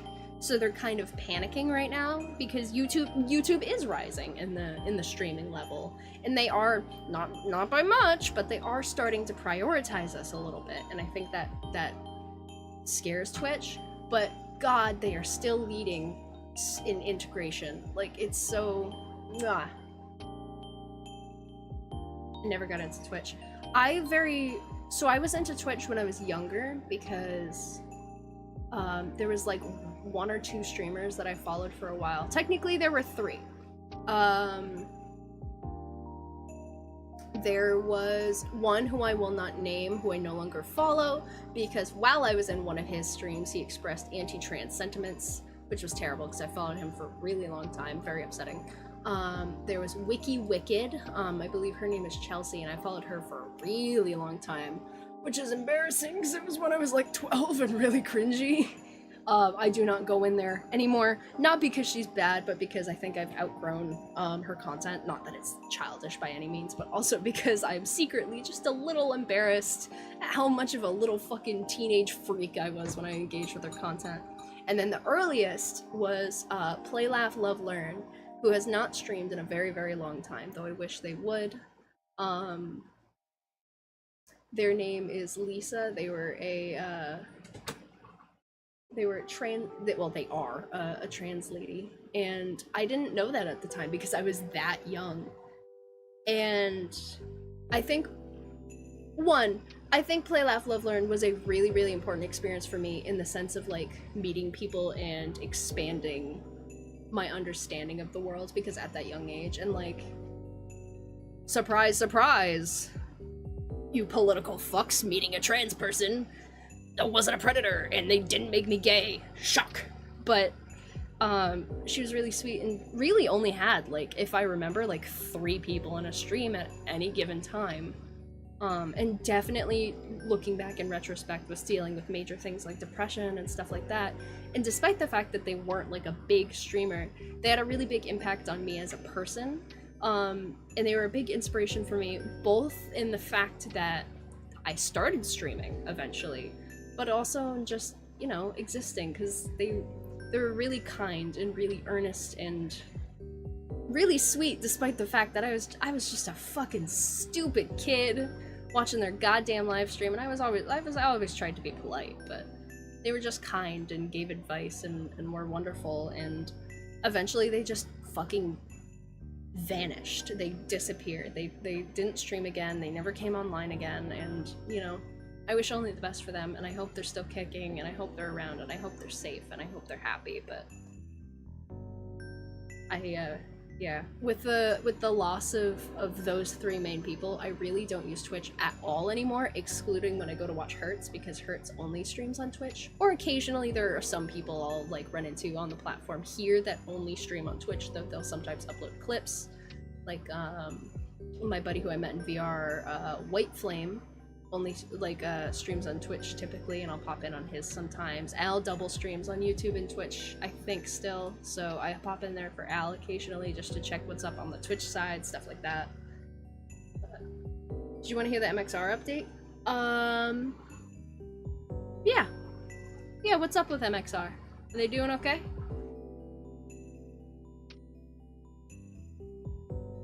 Oh, I mean, I get it. And I think that streamer gets it too, even though it's really easy as an early streamer to get dejected when nobody hangs out.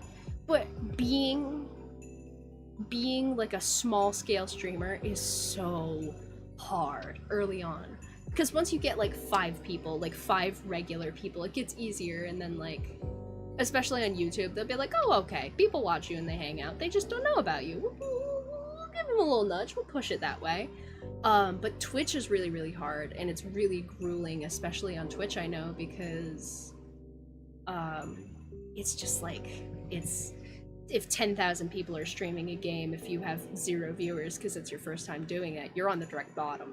And for a lot of times when I went to, on Twitch, and I went to find a stream, I would seek out those people. I'd scroll to the very bottom, and I'd find the people who have 0, 1, 2 stream, like people watching the stream. I'd go hang out, but a lot of people aren't like that, so it's really, really hard to get that initial push. So you get some people starting out, but and it's hard because I feel bad for those people, and I want to tell them, like, don't get dejected.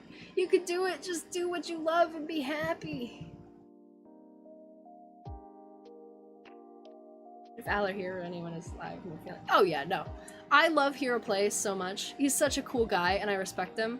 I don't like Fortnite, so I don't stick around for those streams, and I think a lot of the stuff he plays now is definitely catered to the younger audience that he seems to attract, which, like, more fucking power to you, buddy.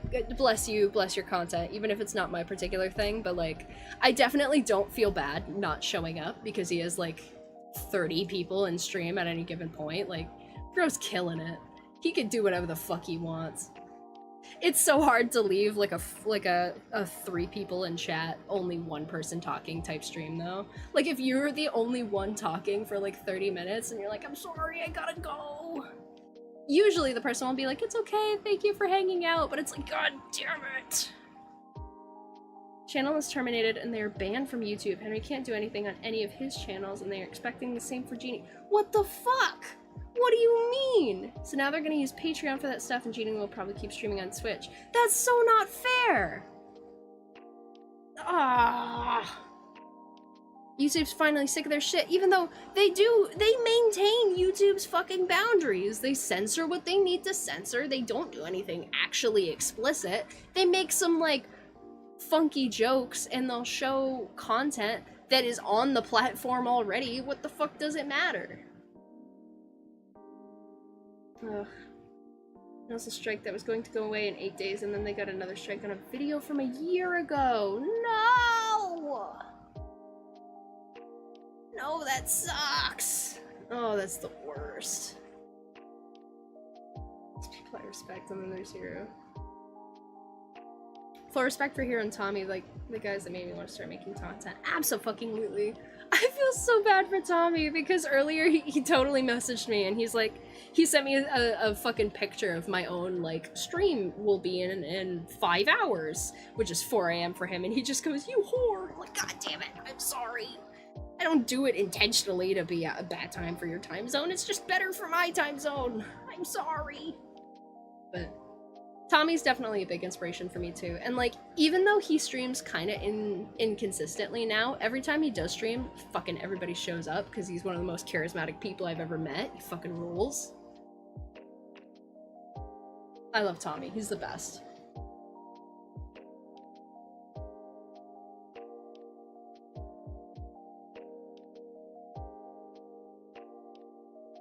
There's so many cool people in this community that inspired me to stream. And even though, like, through, you know, social drama and, like, terminally online bullshit and whatever, I don't talk to some of them anymore. Like, I still have to acknowledge the people that brought me up along the way and were like, yeah, you should stream.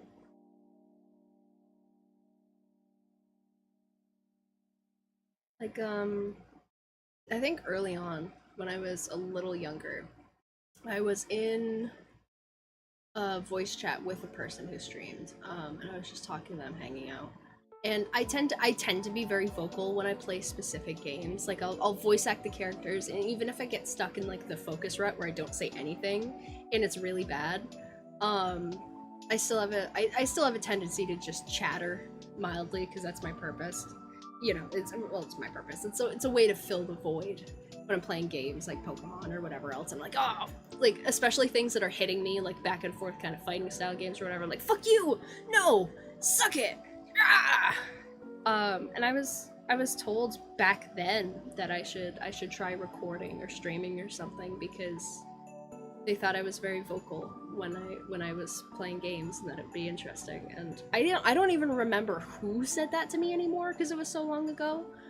But the word stuck, and I think about it sometimes, and I don't know, it's sweet.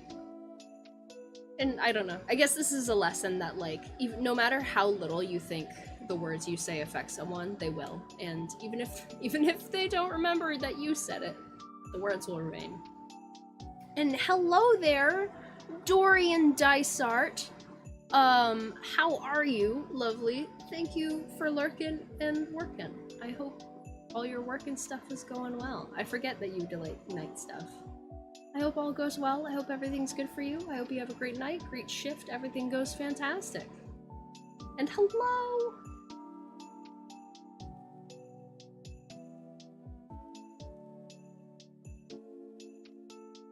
Yeah, here's a cool lad.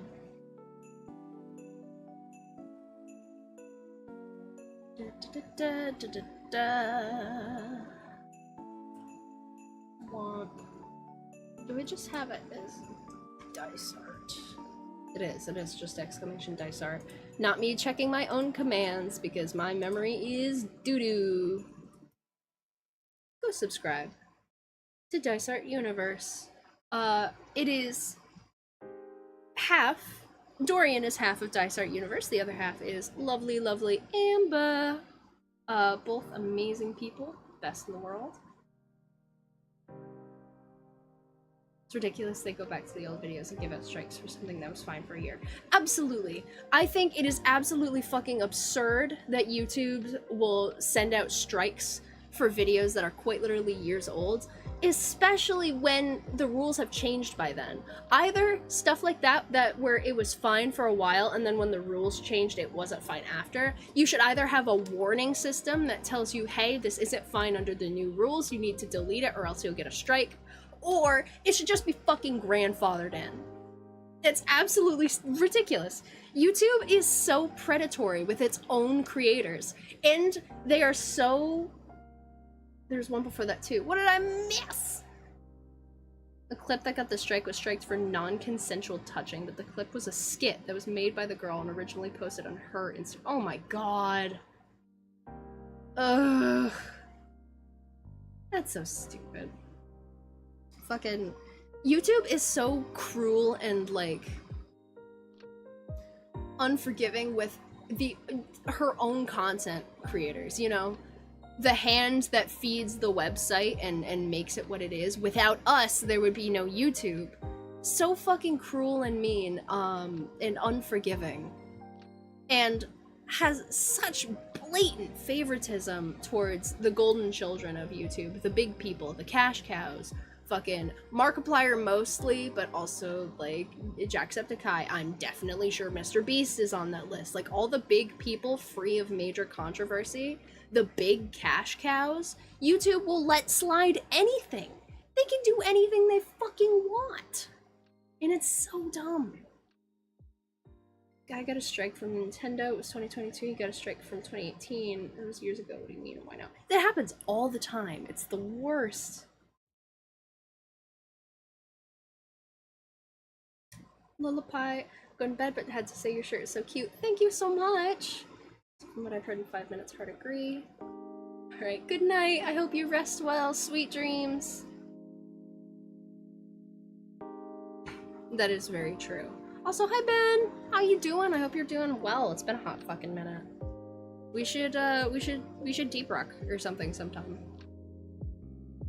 It's been a while. I miss hearing your dumb jokes. Currently, Nico Duga is currently under maintenance due to cyber hacking. So I literally watch music here on YouTube. Well, it's music, but yeah. I really like the way YouTube handles music. I don't use YouTube Music specifically, but I use the YouTube app because it's already on everything for music. And I love the My Mix because it, for the most part, it's pretty solid and it's very diverse. And when it does give me like a random new song, most of the time I like it. The algorithm matches me pretty well. And even if it's not one I just put on my playlist to repeat again and again and again, it's still like a pleasant listen and it's something fun. From what I've heard of Spotify, not that good. Spotify is not good at figuring out what you like nearly as well as YouTube is, which is interesting. I don't know, I mean, I guess YouTube's algorithm is definitely very specific for types of videos, but the way it works is so unique. Speaking of types of videos, I've been getting nothing but like weird video essays in my recommended, and I know it's because I watch a lot of Gabby Bell, because Gabby Bell does a lot of like 30-ish minute video essays on really diverse topics, and I like her content specifically while I'm doing laundry. Like she put one out recently that was like everything wrong with AI, or what the fuck is up with Airbnb, and then I'll watch it while I'm folding laundry, so I'm entertained and have some new information. But YouTube sees me watching her and is like, oh, so you want every video essay ever? And then I'm like, no, I don't actually. So I'll click on like one, maybe. Like there was one earlier about like the evolution of monster romance in folklore and everything into current day like crappy monster books. But fucking, I'm like, I don't really want to watch all those video essays, and it goes, oh, you want to watch podcasts? And I'm like, I don't want to watch just random podcasts, please. Just bring up my funny gaming YouTube videos, that's all I want from you. And it goes, 3-hour drama explanation of what happened in this random niche community you're not part of at all. Like crying on my floor, rocking back and forth, like, no!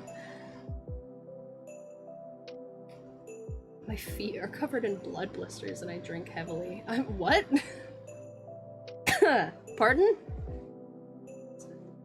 Brother is one of his friends over. I haven't seen him in literal years. I'm like, dude, you're fine. Nevi, fucking hang out. Hang out. Do as you will. Be happy. Find your peace. Do whatever the hell you want. Tell you right now. This shit, this dumbass stream where I'm talking about fucking nothing and rambling for what is now almost 2 hours, not worth. Hang out here. Okay. It's like It's cool. But if you ever want to do anything else, do not prioritize me over important shit. It's not that serious.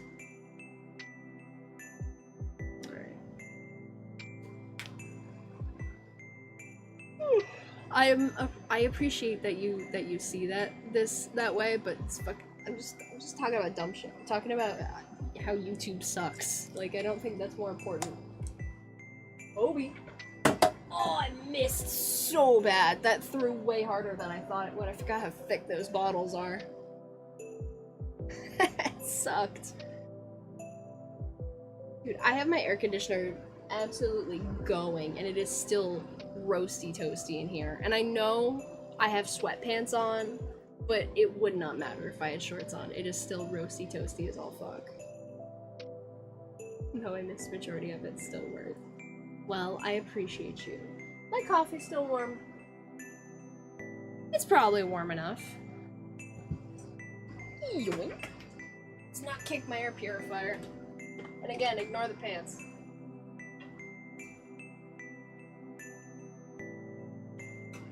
For anyone wondering, it is decaf. This is purely for taste. Oh, what on earth was that?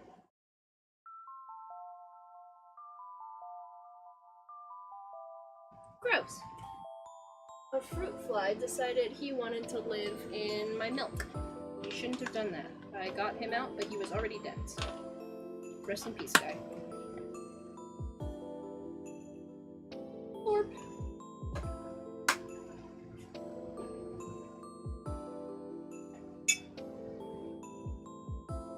It's weird drinking coffee again, because I have been drinking various types of tea the last 2 days to try and soothe my poor achy throat.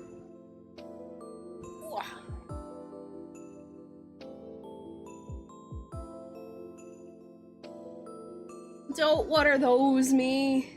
No.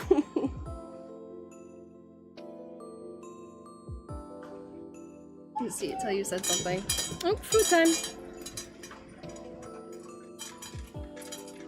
Little man's scratching at the door trying to get in. No, you can't steal her food. It's not yours. And I know. I know they're really brightly colored and obvious. You gotta ignore them. They do have smiley faces on them, so they're cute. Like, again, these pants weren't chosen for fashion reasons. They were chosen because I took a nap in them, and you guys can't see them 90, or we'll go with it's 70, because I keep getting up % of the time. Even though I like to keep my knee up so I can keep my arm on it and feel cool. Here's a fun question. What moon phase is it tonight? I am curious.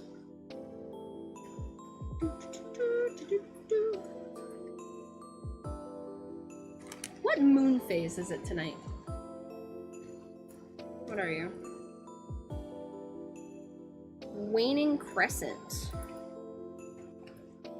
Alright. Snap when you have a chance. Okay. Boys, you boys gonna try and get some sleep. Good night, everyone. Good night, Loop. Rest well. Sleep sleep dreams. Yup. No, it's words are cool.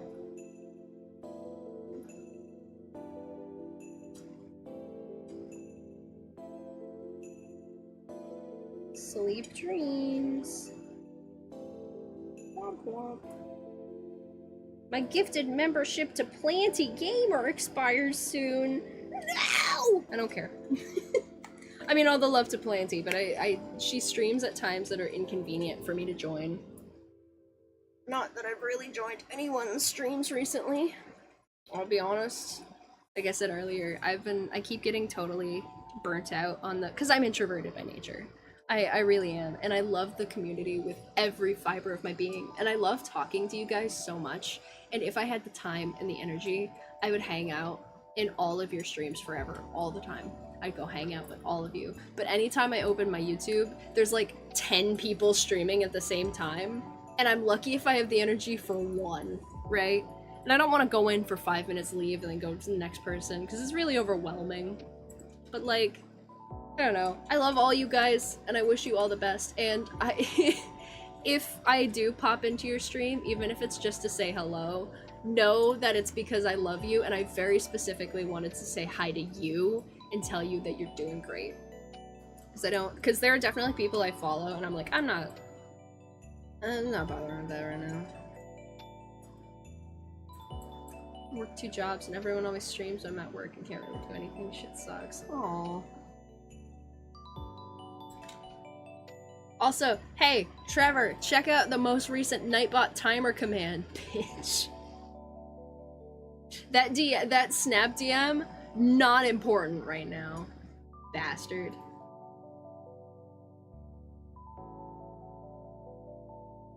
Yeah.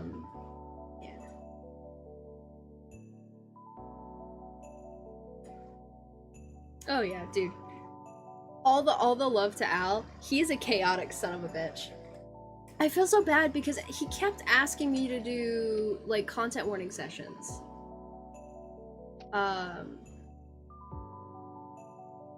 Send me for clips too, because I mean I definitely prefer.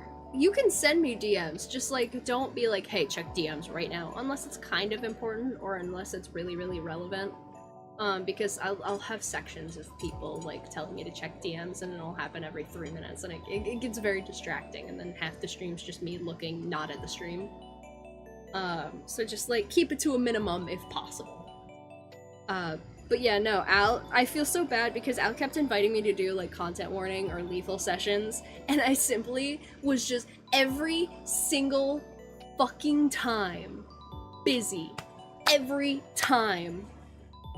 I'm like, he's like, hey, do you want to do it? And I'm like, oh shit, sorry, I'm out right now. Or like, I have plans to be out at that point. And he's like, oh, okay. And then he'd ask me, and then he'd be like, oh, I'm sorry, I'm not at home, I'm at KJ's. And then it's magical how many times he'd ask, and it just would not work. And it's at the point where I think he's just fucking stopped trying. He's just stopped trying to ask, and I feel very bad. Like, man. Because I do enjoy, I like content warning with him specifically because he is so chaotic, and the chaos lends itself well to such like a funky game like that. Because it's like, there are games where a chill group is really good, and there are games where a chaotic group is definitely preferred, and I think content warning is one of those for sure. Poor Al, I know, I feel so bad. It doesn't help that I've been in like both a streaming and like a gaming slump, so I really just don't. For a while I didn't want him either. So I don't know. Like whenever I said no, it was always for genuine reasons, because the timing was bad. But I also have been in such like I don't want to game, I don't want to do anything, like somewhere adjacent to a depressive slump, but almost just like a block. Like a mental, like I don't want to do that, but I don't want to read, and I don't want to go outside, and I just want to like stare into oblivion forever. Why is the music so loud right now? Girl, why are you aggressive? I'm turning you down. Oh, that was up, sorry. How's that? Is this still fine for all of you guys? Because it was just a little too loud for me.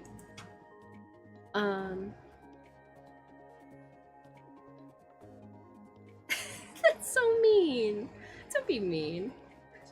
Ben, I'm not checking my mail. I'm not going all the way outside. Unless you meant email, which would be even weirder. That would be some dedication. One of y'all sending me fucking emails mid-stream.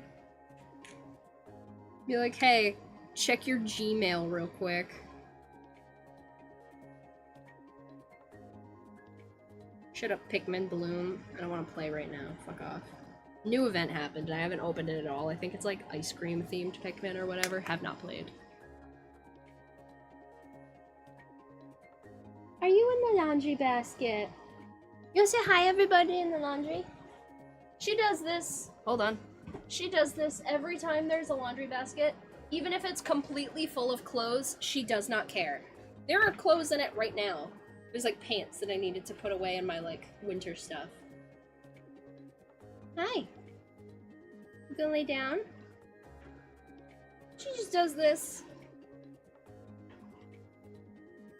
Her head's right here. You can't see her because she's a void, but it's right there. You curled up. You comfy. You are the most stereotypical cat. Meanwhile, Pascal, little man, he's a fucking dog. Like, I don't, my brother got bamboozled. Did not adopt a cat. That is a small dog. He plays fetch. If you throw the little spring toys, we have, he'll go get it. Right in the laundry basket. He has a little plastic springs. If you throw it, he'll bring it back to you. He will play fetch all the time.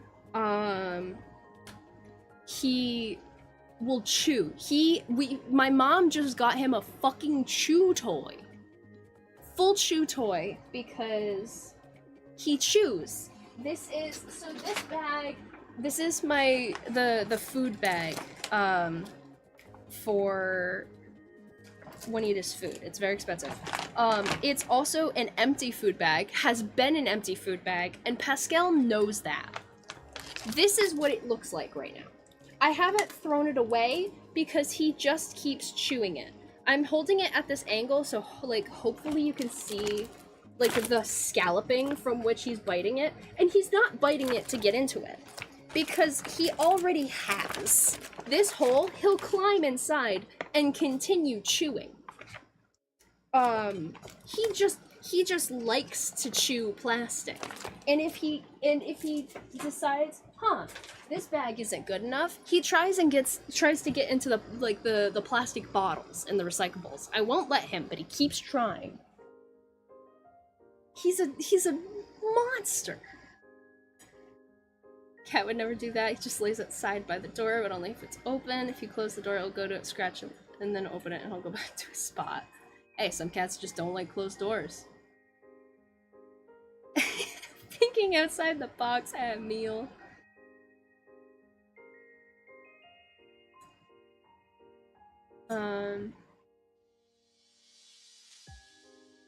Very true. Streamlabs timer.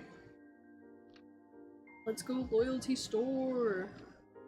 Oh, also, if you guys didn't see it, I have a community post on my in my community tab. If you haven't seen it, you should go in there and you should tell me what kinds of like point redeem things and commands you would want. Like I know like we have the exclamation point gay command to see how gay you are. We have I think we have exclamation point hug, if I am right. Yep. We have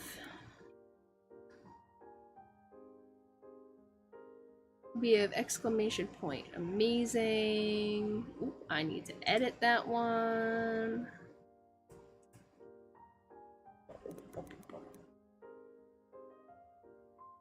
Swamp. Like we have a bunch of random ones that you guys can use, but we don't actually have that many like query whatever like hug ones. A lot of people have mlem, stuff like that. One of my favorites is Lionheart is also Birdo is also like a non-PG streamer, so I think he has exclamation point horny as a command, and it gives you like a %, but it goes up to like 9,999. It's absurd. I think I did actually get that at one point, is I got 9999% horny, which is obnoxious. Like those ones are really cute.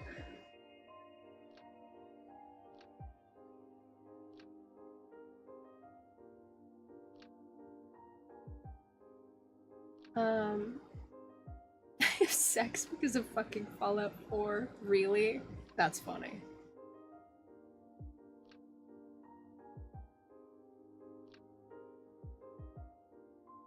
Cats are better than dogs. Personally, I think cats and dogs. I'm an animal person, so I don't prefer cats, dogs, whatever, because it varies so much, especially with cats, right?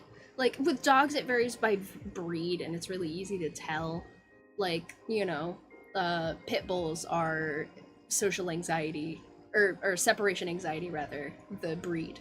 They will be on you all the time, 24/7. But if you want like a more laid back, chill dog, honestly, Saint Bernards seem to be like that. Like a lot of the bigger dogs will chill out as long as they're not like the super thin, ready to run ones.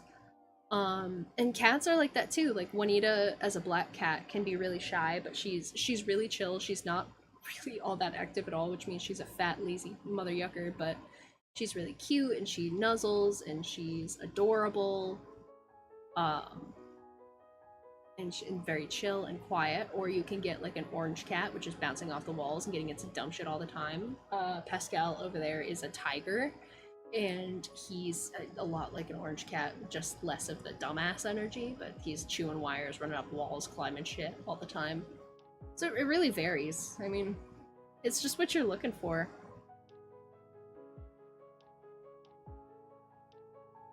You make your character on Fallout 4, the X button switches your character's sex. Touched onto... God, I hate the fucking stupid emoji thing being in the way. X and sex. Nice. I like that. That's funny.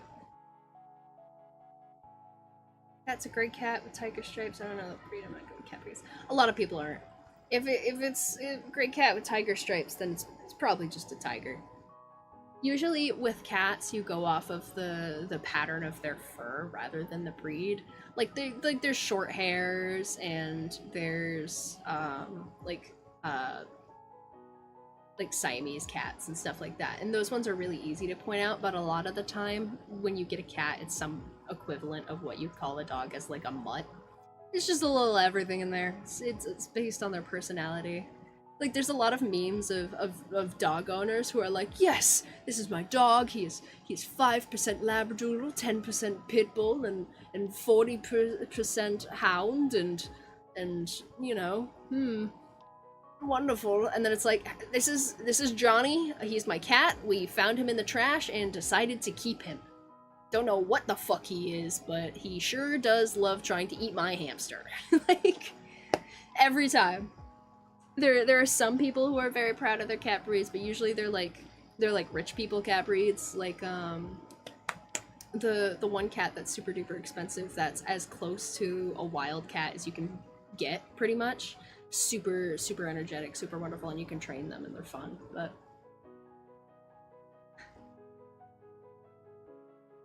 and keep the world's biggest tame cat. That would be wonderful. Do you guys see those videos of people who take care of like big cats, whether they're in zoos, but most often like rehabilitation centers, stuff like that, where they'll just go up to like a fucking puma and just pet them, and it'll bite you, and they do the thing where they're like this and they catch their like canines and like move them around. I do that with Juanita when she's being weird. I'll catch her canine and just do the little head shake. Like, it's so cute. Those motherfuckers would kill me. But it's so adorable just watching a lion roll around and be stupid. I'm like, oh god, speaking of, while we were at the zoo while in Tennessee, there was a tiger. Beautiful, beautiful tiger. Was cool with most of the other people over there. Did not like my father. She tried to attack him on like 4 different occasions. Trevor got a video of one of them. Like, every time she'd walk by, because she was doing like a very territorial walk back and forth, she'd have her eyes locked on my dad, and he was looking at her, and she fucking like growled and snarled and like jumped at him. And she'd walk by, and she's unbothered by the rest of us, eyes locked on him, walking back and forth before she'd try again. Didn't like him. While we're walking away, he's like, maybe that's her way of showing affection. And we're like, no, she would have fucking killed you. I don't know what you're telling yourself to make yourself feel better, but no, she just did not like you. Absolutely vicious for him specifically.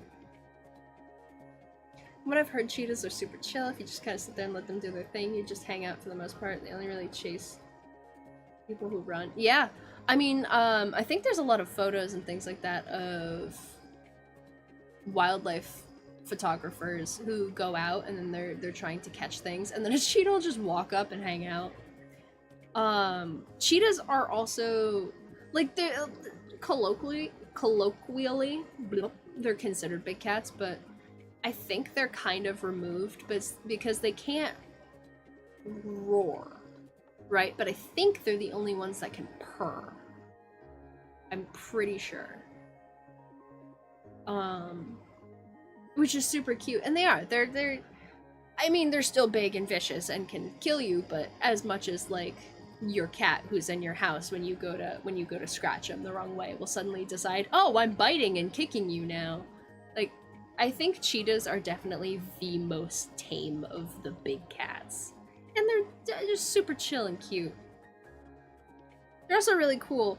For those of you who don't know, which I don't know how many people know and how many people don't, but cheetahs can't actually run that fast for that long because it burns so many calories. Which is why I always say, I used to say, this is no longer true, because I have the stamina of a fucking toad and I cannot run fast to save my life anymore. But I used to be able to run like a cheetah, really, really fast for a really short length. Like fucking 100 feet super duper fast, and then I'm like heaving on the floor because I have asthma. Skinny fast dogs freak me out. They don't look real. Great Dane. You keep that in your house. It's a horse. I know. I love Great Danes. I have a Great Dane in my house. Hold on, where is he? Wait. Might be on the floor. Hold on. Wait. I think he's under the blanket. Never mind. I was wrong. Oh, here he is. Here's my Great Dane, Scooby-Doo. He's so haunting because you can't see his eyes unless you look at him like this or you pull his nose down. Like, this plushie was not made with that in mind. It's really terrifying. I have no idea how old this is in the grand scheme of when it was made, but I know I personally have had it for over 10 years of my life, very possibly more. He's my cool guy. I love him. Everybody, I mean, at least a lot of people have their, like, iconic childhood stuffed animal. He was mine, because he makes a great pillow and he went everywhere with me. And while he no longer has a voice box, and hasn't since, like, right after I got him, the pocket is great for hiding things you don't want to put away yet. Like, if you go to crawl in bed and you're like, oh no, I have my earrings in. It's going in Scooby. Take care of it in the morning. May possibly just be women's obsession with pockets, because, you know, we don't have any.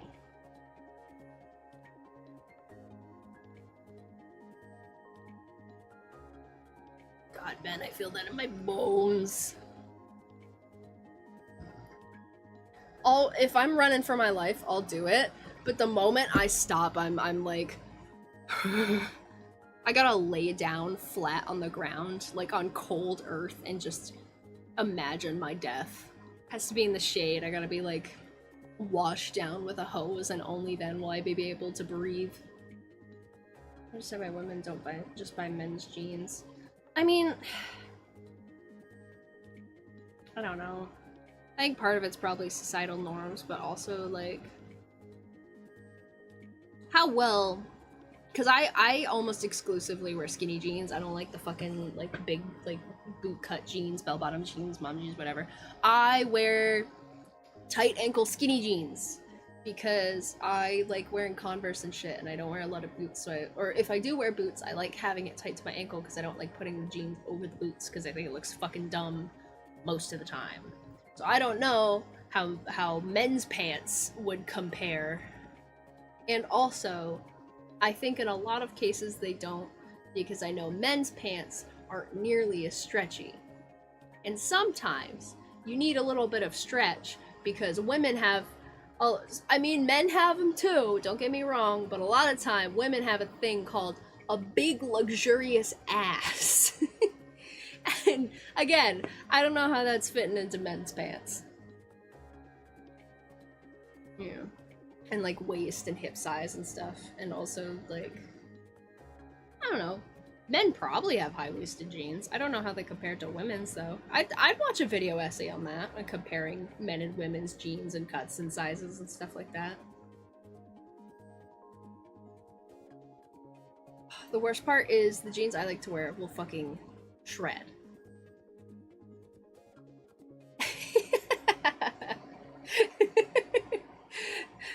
I too have a big luxurious ass.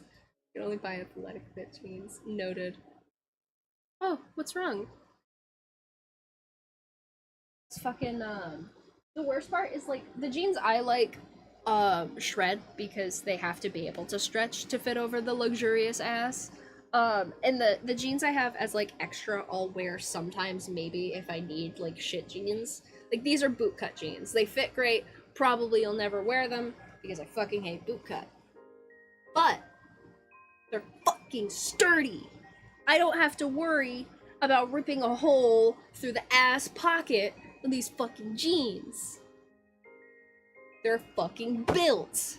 Nothing's gonna happen to them.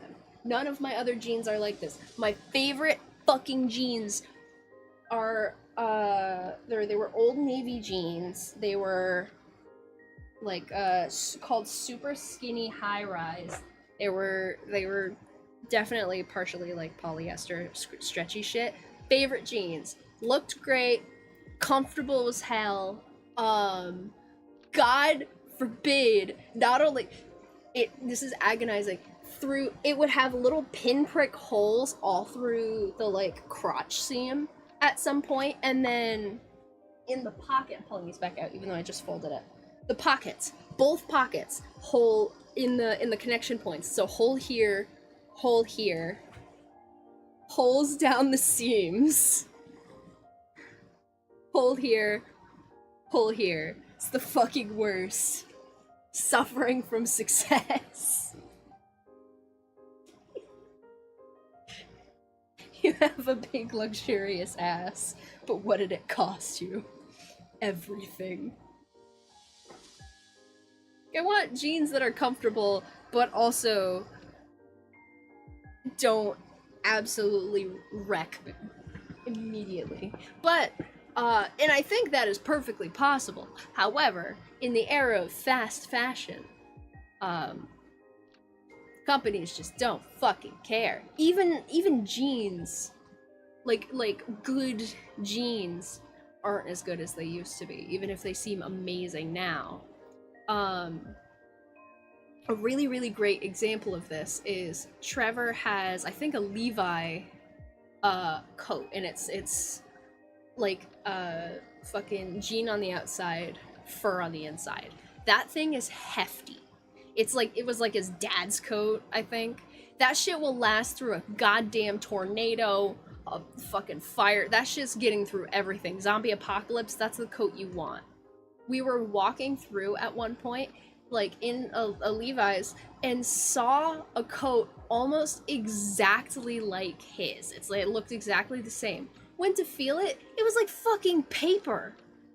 It was not nearly as sturdy as the one he was currently wearing that was like the exact same. It's terrible. I hate it so much. Seen the erosion bird? Pardon? So one of his favorite bands growing up was Aerosmith, and said that if they were coming around for a show he was gonna go. They had tickets, but the show got delayed because Steven Tyler had a problem with his voice. They announced today that they are retiring from touring because his voice won't be able to recover. No! Oh, that sucks. That's the fucking worst. Man. If I'm not looking up something. Have jobs and machines gotten cheap? Absolutely. They fucking fast fashion shit. They make it cheaper. They make it so it doesn't last because people throw shit away, and it's easier to pump stuff out and charge the same price for it and just make it worse, so they'll buy a new one. It's the same kind of planned obsolescence that's implemented in phones and computers, where as soon as a new computer comes out, suddenly the old ones start kind of acting like shit and having problems and getting worse and worse and worse. Look at a fridge from like the fucking 50s, 60s even, versus a fridge now. Those fridges, they might take up some fucking power. They are never breaking down ever, and you can repair them and it'll work for the next 200 years. Fridge from 2024? You're lucky if it lasts 3. It's bad. Must go now. I have to pay the sleep tax. I will let you know if I'm available for video jamming. All right. Rest well. Sweet dreams. It was lovely to hang out. I will eagerly await the video jamming. Video jamming, but there's no E. Video jamming.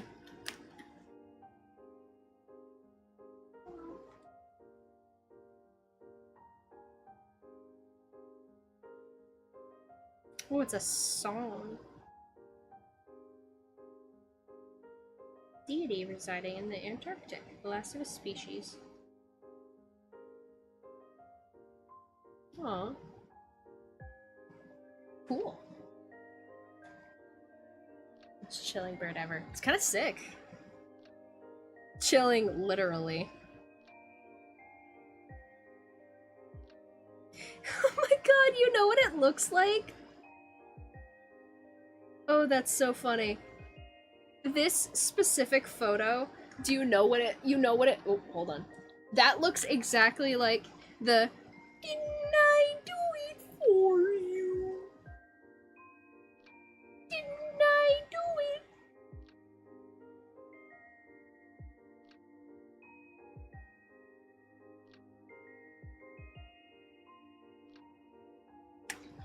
I'd always do it for you.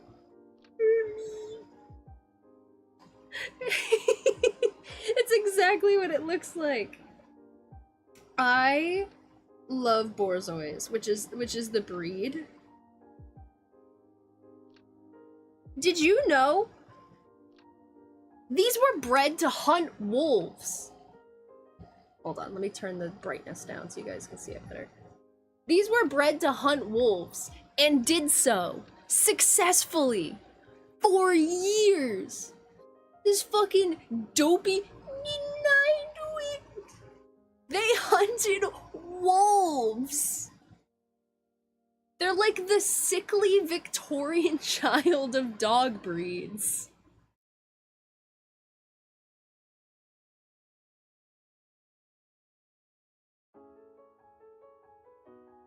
I'm gonna look at Borzoi Victorian child. Oh, there's actual pictures of kids with boar. No, that's sweet, actually. No, that's wholesome. No, but like, hold on. Let me get some good pictures of them like curled up and being dumb. Cause they like they're so. This mother yucker took down wolves once. They're these sweet little pathetic things, and they don't really like run around that much, I guess. Like stories I've heard of people who own Borzois, they kind of like lie around the house and they curl up really stupid, and they kind of just act all sickly and pathetic, and they're scared of other dogs, or at least sometimes they are. I'd love to own one, but what the fuck is that? Look at this stupid dumb idiot. Why is it like that?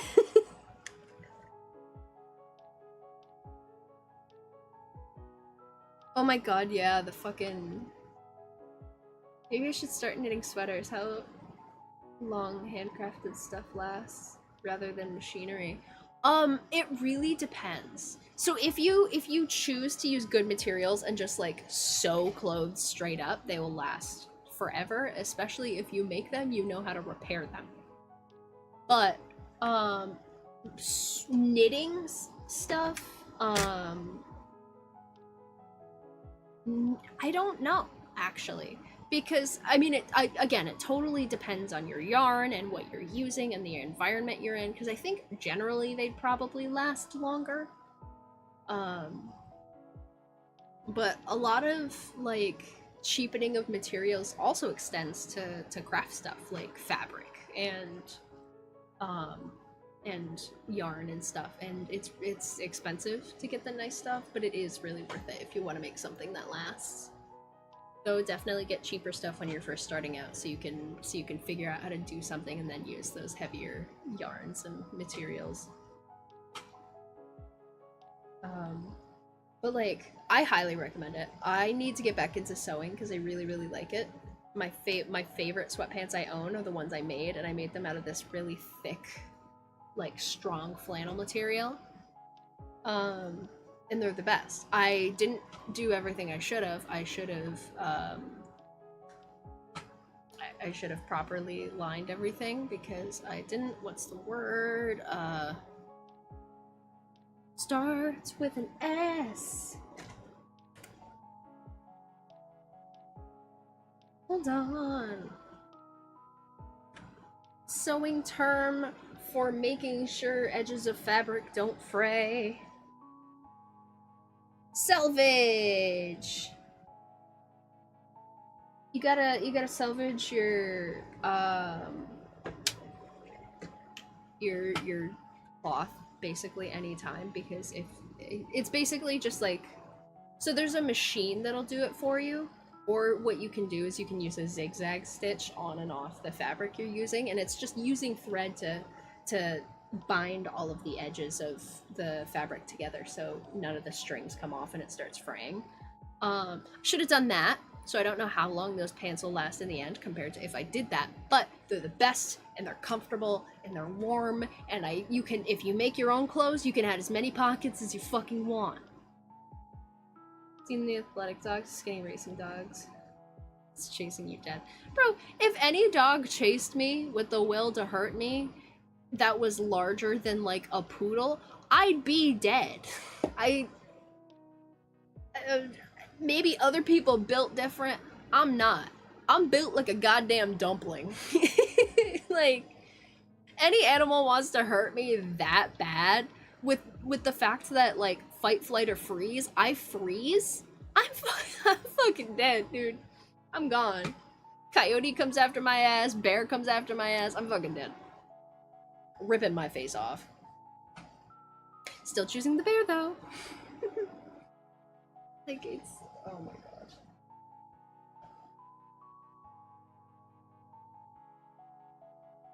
I love dogs, though. They're wonderful. I love meeting new breeds of dog.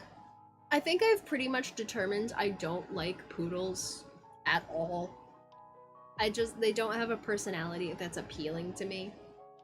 I do like corgis. I think corgis are exceptionally cute. Worst dogs are poodles. I hate poodles. I hate them so much. I love corgis. I think corgis they're really sassy and dramatic, but they're also really cute and fluffy and adorable. I like the personality of some hounds, but I hate how loud they are. I really like the personality of huskies, but I could not deal with how loud they are. Fuck you say? Hey, telling you straight up, I know you like poodles. They do not have a personality that I vibe with. I can't do it with poodles. I've never met, thus far, I've now met a couple poodles. Don't like any of them. My mom's the same way. She doesn't like poodles either. She's hated them since I was really young, and I'm like, why do you hate poodles? I don't get it. They're just doggies. And now that I've met a couple poodles, I'm like, meh. Having fun? Yes, very much. I'm having a good time. I don't like how they like poodles are scary. 90s will attack you. I don't think poodles look scary at all. I think they're dumb. Especially like the little mini poodles. Fucking stupid looking. They're little dumb dogs. And they act like it too. They're fucking dumb. I like them. They're cute. They're fucking dumb. And too much for me personally. I don't like the vibe. I think hounds are cool. They're loud. I think huskies are great, but they're loud. I like pugs. very much. They have so much energy and they're so stupid, and unfortunately they have so many breathing problems, but I think they're the cutest in the world, and I really, really love breeders who actually breed pugs to have longer faces so they don't have those breathing problems. Because if you've ever looked at a pug skull, horrifying. Or like, it's like if you took a normal dog and you just went, bah! That's what a pug skull looks like. Smashed and fucked up. Love pugs very, very much. I think beagles are really cute. I love beagles.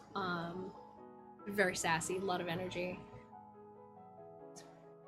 I've never met a borzoi. Want to meet a borzoi. They look like little Victorian monsters. I love them. I love really big, like supposedly scary dogs, like Dobermans. I haven't met basically any, but I really, really like Dobermans. They seem like really sweet, lovable dogs.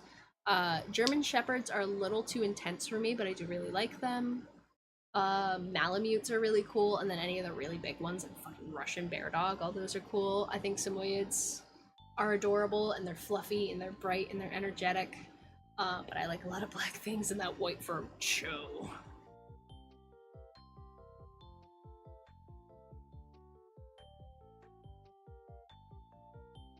No.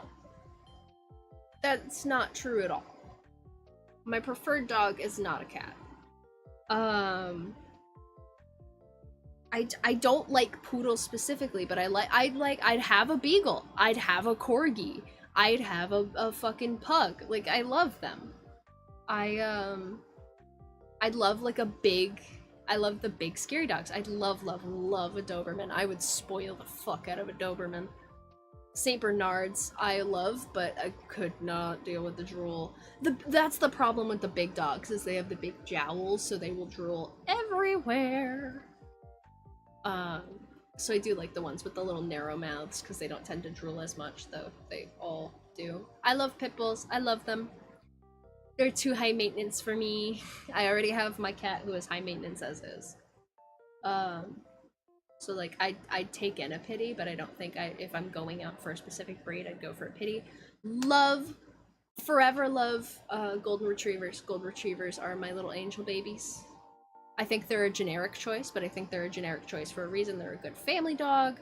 They're fluffy, they're lovable, they're adorable, they're playful, they're calm. They're the best of both worlds ultimately. I like various types of Labrador. I think they're fun. Also, red retrievers are cute. Retrievers in general are nice. I keep a Puli dog. Careful, they need excessive amount of grooming, and I hear they get violent if they don't get the exercise they need. Oh, yikes. Yeah, that's the thing. People love getting fucking herding dogs and then trapping them in tiny little baby apartments. If you're gonna get a creature, you need to know what it's about, because herding dogs especially, like, I know Australian Shepherds, any Shepherd, it's called a Shepherd for a reason. If they don't have something to herd, they will herd you, and they will be a problem. Like, you put a Shepherd out in a field with a flock of sheep, they're gonna zoom right in on that. That's what they were designed for. This is their purpose. Even if they've never seen a sheep before in their fucking life, they will snap to attention and go, oh, this is what I was made for, and go do it. You have a Shepherd in a tiny apartment where you don't give them the constant walks and constant energy and constant devotion that they need. They will rip your shit apart. They will fuck up your entire apartment, fuck up your entire house. You will never get a moment's peace. Don't get an energetic dog or a Shepherd or anything like that if you can't take care of it. And that's why I'm very apprehensive about the sort of dog I am to get, because like I love dogs. I do. I really deeply love dogs, and it seems like I'm a cat person because of the favor I give toward cats and like getting them in my own life. But the difference between cats and dogs is dogs need so much extra energy, and I love them, and I love them so, but I recognize my own limits.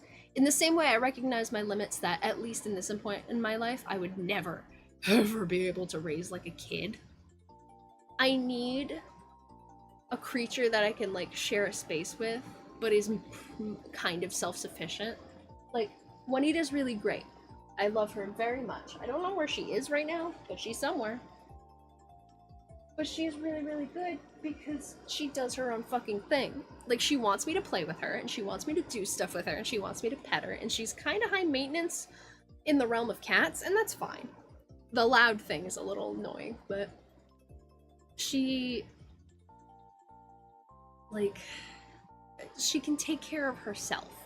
She's a little codependent because she came from a shelter, so she has separation anxiety, but ultimately, if I leave her alone with fresh litter, the automatic feeder, and water, and toys for a week, she's fine.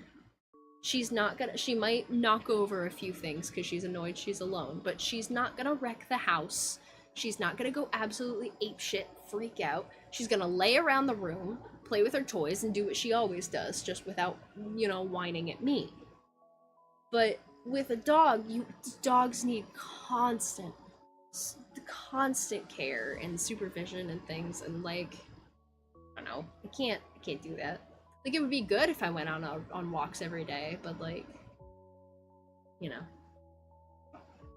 tis a little difficult sometimes based on lifestyle things and stuff like that, and dog breeds are so specific in their needs, and it's good to recognize that. In the same way that it's really cool to recognize, like, hey, I like kids, but I do not have the emotional capacity or energy to raise one. That's a very, very important thing to acknowledge. Recognize your limits. I live in my parents' room, and I have these irrational thoughts of keeping it in a small room. Oof. You've seen the Pomsky? It's a husky mix with Pomeranian. Pomsky's a cute dog and all, but how does that work? Tiny dog and a big dog, how? I know. Seeing any big dog, little dog breed, like pugs with anything, I can't help but think of Skitty and Wailord. Like, they can breed, but what the fuck? Especially like Great Danes and little dogs. How does that work? But Pomskys are super cute, and they're adorable, and they have tons of energy. I used to spend a lot of time looking up breed mixes, but honestly, at this point, I think if I'm gonna get a dog, it's probably gonna be a shelter dog. In the same way that if I'm gonna get a cat, it's probably gonna be a shelter cat. Why the fuck would I buy one when a bunch of little fellas need homes? And if I ever go for a kid, that's what it's gonna be. It's gonna be a shelter kid. Because I don't need to make one. I don't need to buy one from a fucking breeder. Why are we making more? There's hundreds of thousands of dogs all across the country, let alone the world, that need homes and love and shelter and care. And I'm so glad I got Juanita, shelter kid. I mean, yeah, it's what it is. Like, yeah, they're in the foster system. It's a foster kid, or it's an adoption. There's more or less it's a shelter kid. It's the same fucking thing. Great Dane Chihuahua. Is it? Would that even be compatible? Also, there's the question of, you can. But should you? Let me turn up the music a little bit.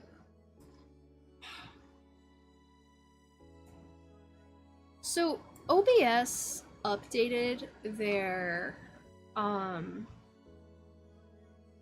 like, audio mixer design, so now it's a lot more blocky and big, and I've noticed, and this does not normally happen with, the old one, it now has, like, weird freezing problems, where the rest of OBS is fine, but when I go to mess with the audio mixer, when I hover over it or whatever, like, it freezes and I can't interact with it.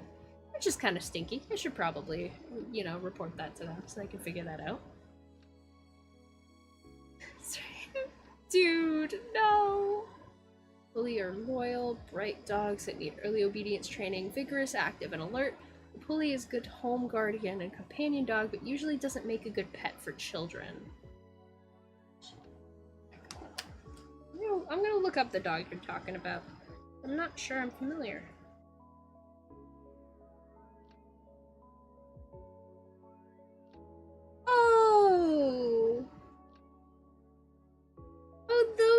dum-dums. Oh, I love them. You can't even see their little face. It's like if a dog had dreadlocks. That's adorable.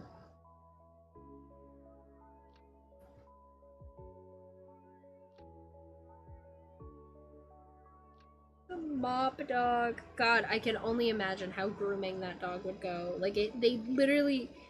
those are fucking dreadlocks. That dog has dreadlocks. That's insane. That's miserable. Anytime my hair gets like a single knot in it, I freak out.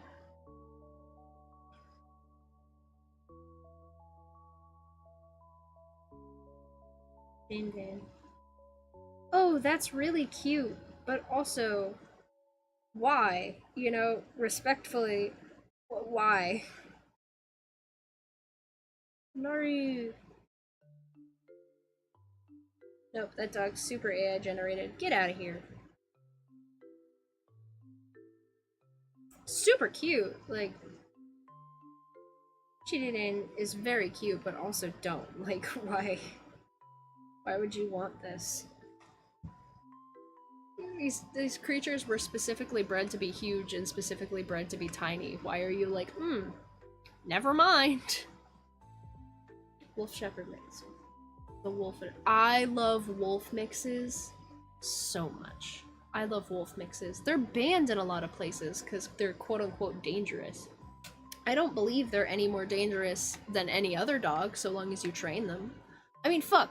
People say, like, pit bulls have a reputation of being super aggressive dogs, right? Statistically, a golden retriever is more likely to snap and bite someone than a pit bull is. The reason they have that is they were often used, that reputation is pit bulls were often used for dog fighting because pit bulls are one of the most people-pleasy dogs you can have, mixed with the fact that they are just fucking raw muscle. Like, you look at a pit bull, that is all muscle, and they will do anything to please their person. They will do anything to please their owner. So they were great for dog fighting, and they got this fucking reputation for being these horribly vicious dogs, and they're not. Because any dog not sufficiently trained, or any dog that goes through enough trauma, like a dog that was abused, which pit bulls often are for various reasons. We have a pit bull in my house. Her name is Missy. She is a rescue, and she does have some behavioral problems. Occasionally, she'll start fucking fights with our other boy, who is half pit bull, half boxer, Zeus.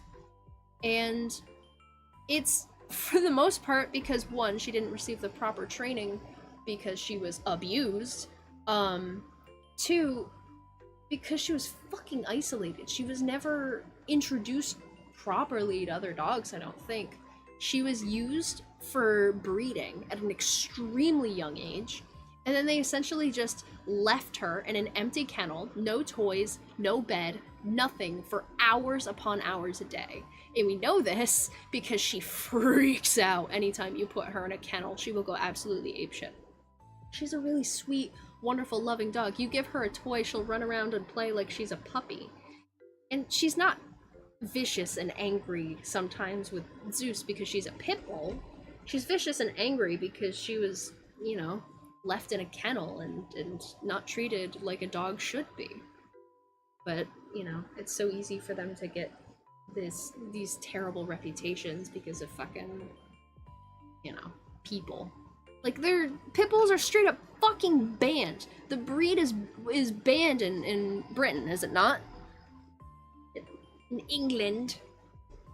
Which is absurd because they are loyal, beautiful, wonderful dogs, given that you train them like any other dog. In the same way that I think Chihuahuas have a bit more of a disposition that leads them to be little vindictive bastards, but if you train a Chihuahua correctly, believe it or not, they can be quiet, peaceful, loving dogs like any other dog. But the reason Chihuahuas tend to bite so much and they tend to bark so much is because they're not trained properly. Because if a big dog jumps, right? Big dog steals food, you're gonna say, hey, don't fucking do that. You're gonna train it out of them because they're big and it causes problems. If a little dog jumps, if a little dog steals food, even if a little dog bites, you're less likely to do anything because it's not actually a problem. It's not hurting you. If it jumps, it doesn't do anything. You're like, oh, how cute. If they steal food, it's like a chicken nugget versus a big dog stealing like a steak. If a little dog bites you, it's not gonna hurt that much. If a big dog bites you, you're going to the hospital. So Chihuahuas and other little dogs like Chihuahuas tend to not be trained properly because they're so little and they're cute, and it doesn't matter, they're not hurting anyone, but it gives them this bad behavior and it teaches them that it's okay.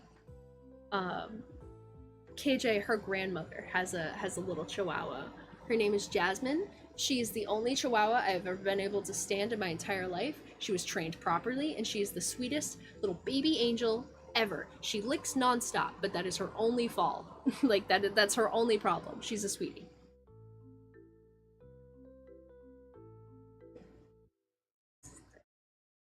According to my book requires an excessive amount of care. If trimmed short, they must be brushed every other day or become severely matted. If left long, cords must be separated by hand. Wow. Like, bully Rottweilers, Corsos, Pitbull breeds. I love them. In UK it's banned, but my cousin has a Pitbull and he's gonna give it to me when he gets a new dog. I don't know why, but I walked with the dog and people are scared because they carry their dog when I walk past. Ooh, Spirit Halloween. Is it just early, or am I losing track of how close to Halloween it is? I'm not entirely complaining, but I'd still like to enjoy the fun season before we get straight back to autumn. I feel like I haven't experienced spring and summer at all. You know? Like, they're not... Big dogs can be scary, but if they're trained right, they're not. They're not. Why aren't people nearly as terrified of fucking... like St. Bernards? Why aren't... and some people are. Some people are just scared of big dogs in general, but why is a pit bull any more scary than, I don't know, like a Great Dane? Is it because they're muscular? It's mostly just their reputation. Only a select few, but most are not. I guess one is gonna be near you. Nice! Hell yeah. Oh, I'm a little crackly.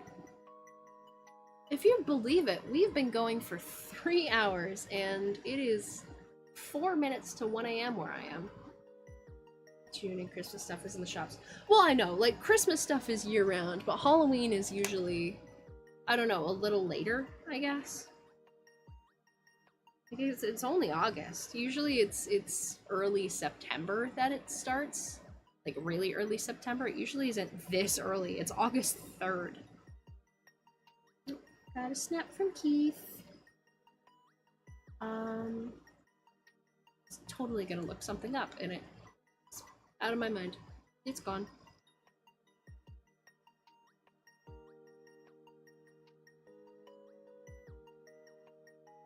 What was I gonna do? I can't remember. I did check in with Arcana today, I hope. If I didn't, that would be extremely annoying. I think I did.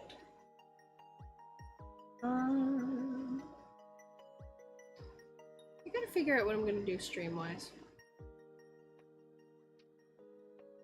I'm probably not, now that it's past midnight, it's technically today, I'm probably not gonna do a game stream tonight, but I'm thinking about it. What I might do tonight is I might do movie. Could do movie. But I wanna start putting out my weekly thing again. I wanna start going about and streaming normally, even if it's 5 streams like this, if we're hanging out, whatever. Because I like this. I like these conversations. I like talking about dogs and YouTube and things like that. It brings me a lot of joy. I'm gonna play a fun game real quick where I check YouTube Studio.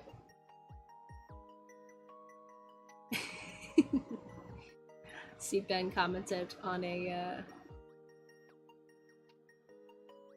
command I could add.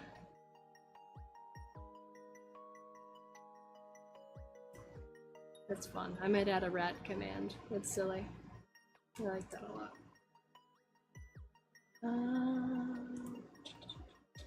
Don't mind me. I'm curious. I know it's gonna have dropped a lot, but because I haven't streamed in a month, I'm gonna play a game and see how many watch hours I have currently.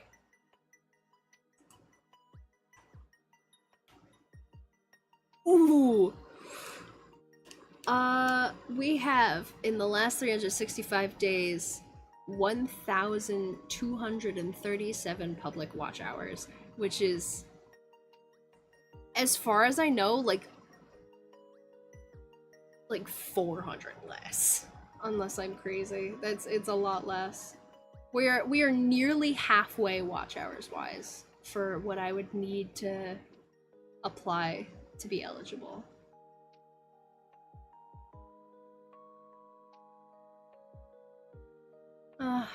Data as of... Huh.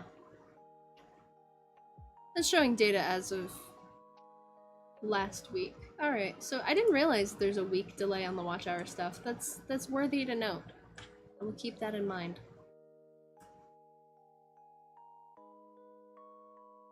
Does that mean like today's tonight or after this?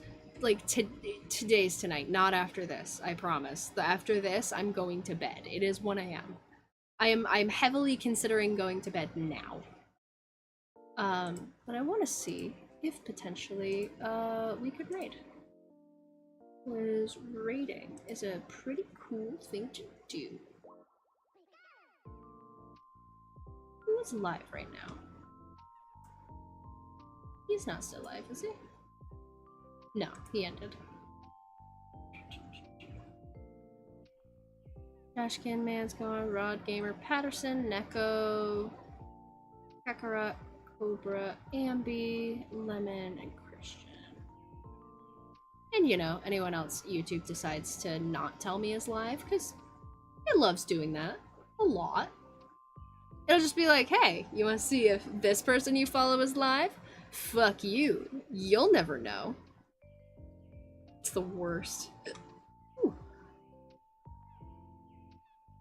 Totally do. That's what I'm gonna do. I'm gonna... I wish I have the energy, but unfortunately I'm a little short on time. We're already a full hour longer than my usual length. Thank you guys for being here, and Red Yoshi, thank you so much for sticking around after the raid. Speaking of, we're gonna have that come up. Come on. Girl taking a few business days. There we go. Get that hashtag Bouquet raid ready, or LFB raid if you're old school. And I'm going to mute desktop audio so I can check in on who's live and who's going to be ending soon, because often they tend to be ending soon. I think I have like 2 choices for people I genuinely raid. Ooh! Oh wait, no shot. Oh no, I know who I'm raiding. I don't care if... I don't think she's ending. I hope not. This probably isn't the same as the one I had. But they're playing Pokemon Pinball, which I used to love to play on my Game Boy Color. It actually might be in this drawer, I'm not gonna lie. I have to check. Is my color in here? Hello? My color is not in this drawer. Is it in the lower drawer? Is my secondary question. Hello! Yes! I literally have Pokemon Pinball in it right now. Oh, Pokemon Pinball is my favorite. So we are going... Oh, are they getting rated by someone else? Oh, fucking even better. Huge. Up, up, up, up, up. Alright. See you in the raid then. It's bedtime. Alright. Stay happy. Fucking hold on. Let me get out of the way. Let me get it proper. Thank you guys so much for watching, and thank you for being here. Thank you Zentama for the raid. Thank you for all the people that stopped by, all the cool content creators. We had Zen, we had Madman Microwave, we had Chuck come by, we had Matt, we had Avery, all the cool rad people. I love you guys. You're great. You're swell. You're awesome. And stay happy, stay healthy, stay hydrated. We are going to raid. Womp.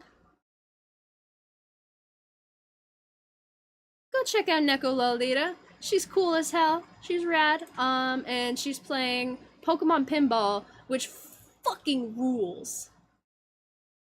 This is interesting. It's different, but I love pinball, and it's even if it's not the same as the one I played, it is very near and dear to my heart.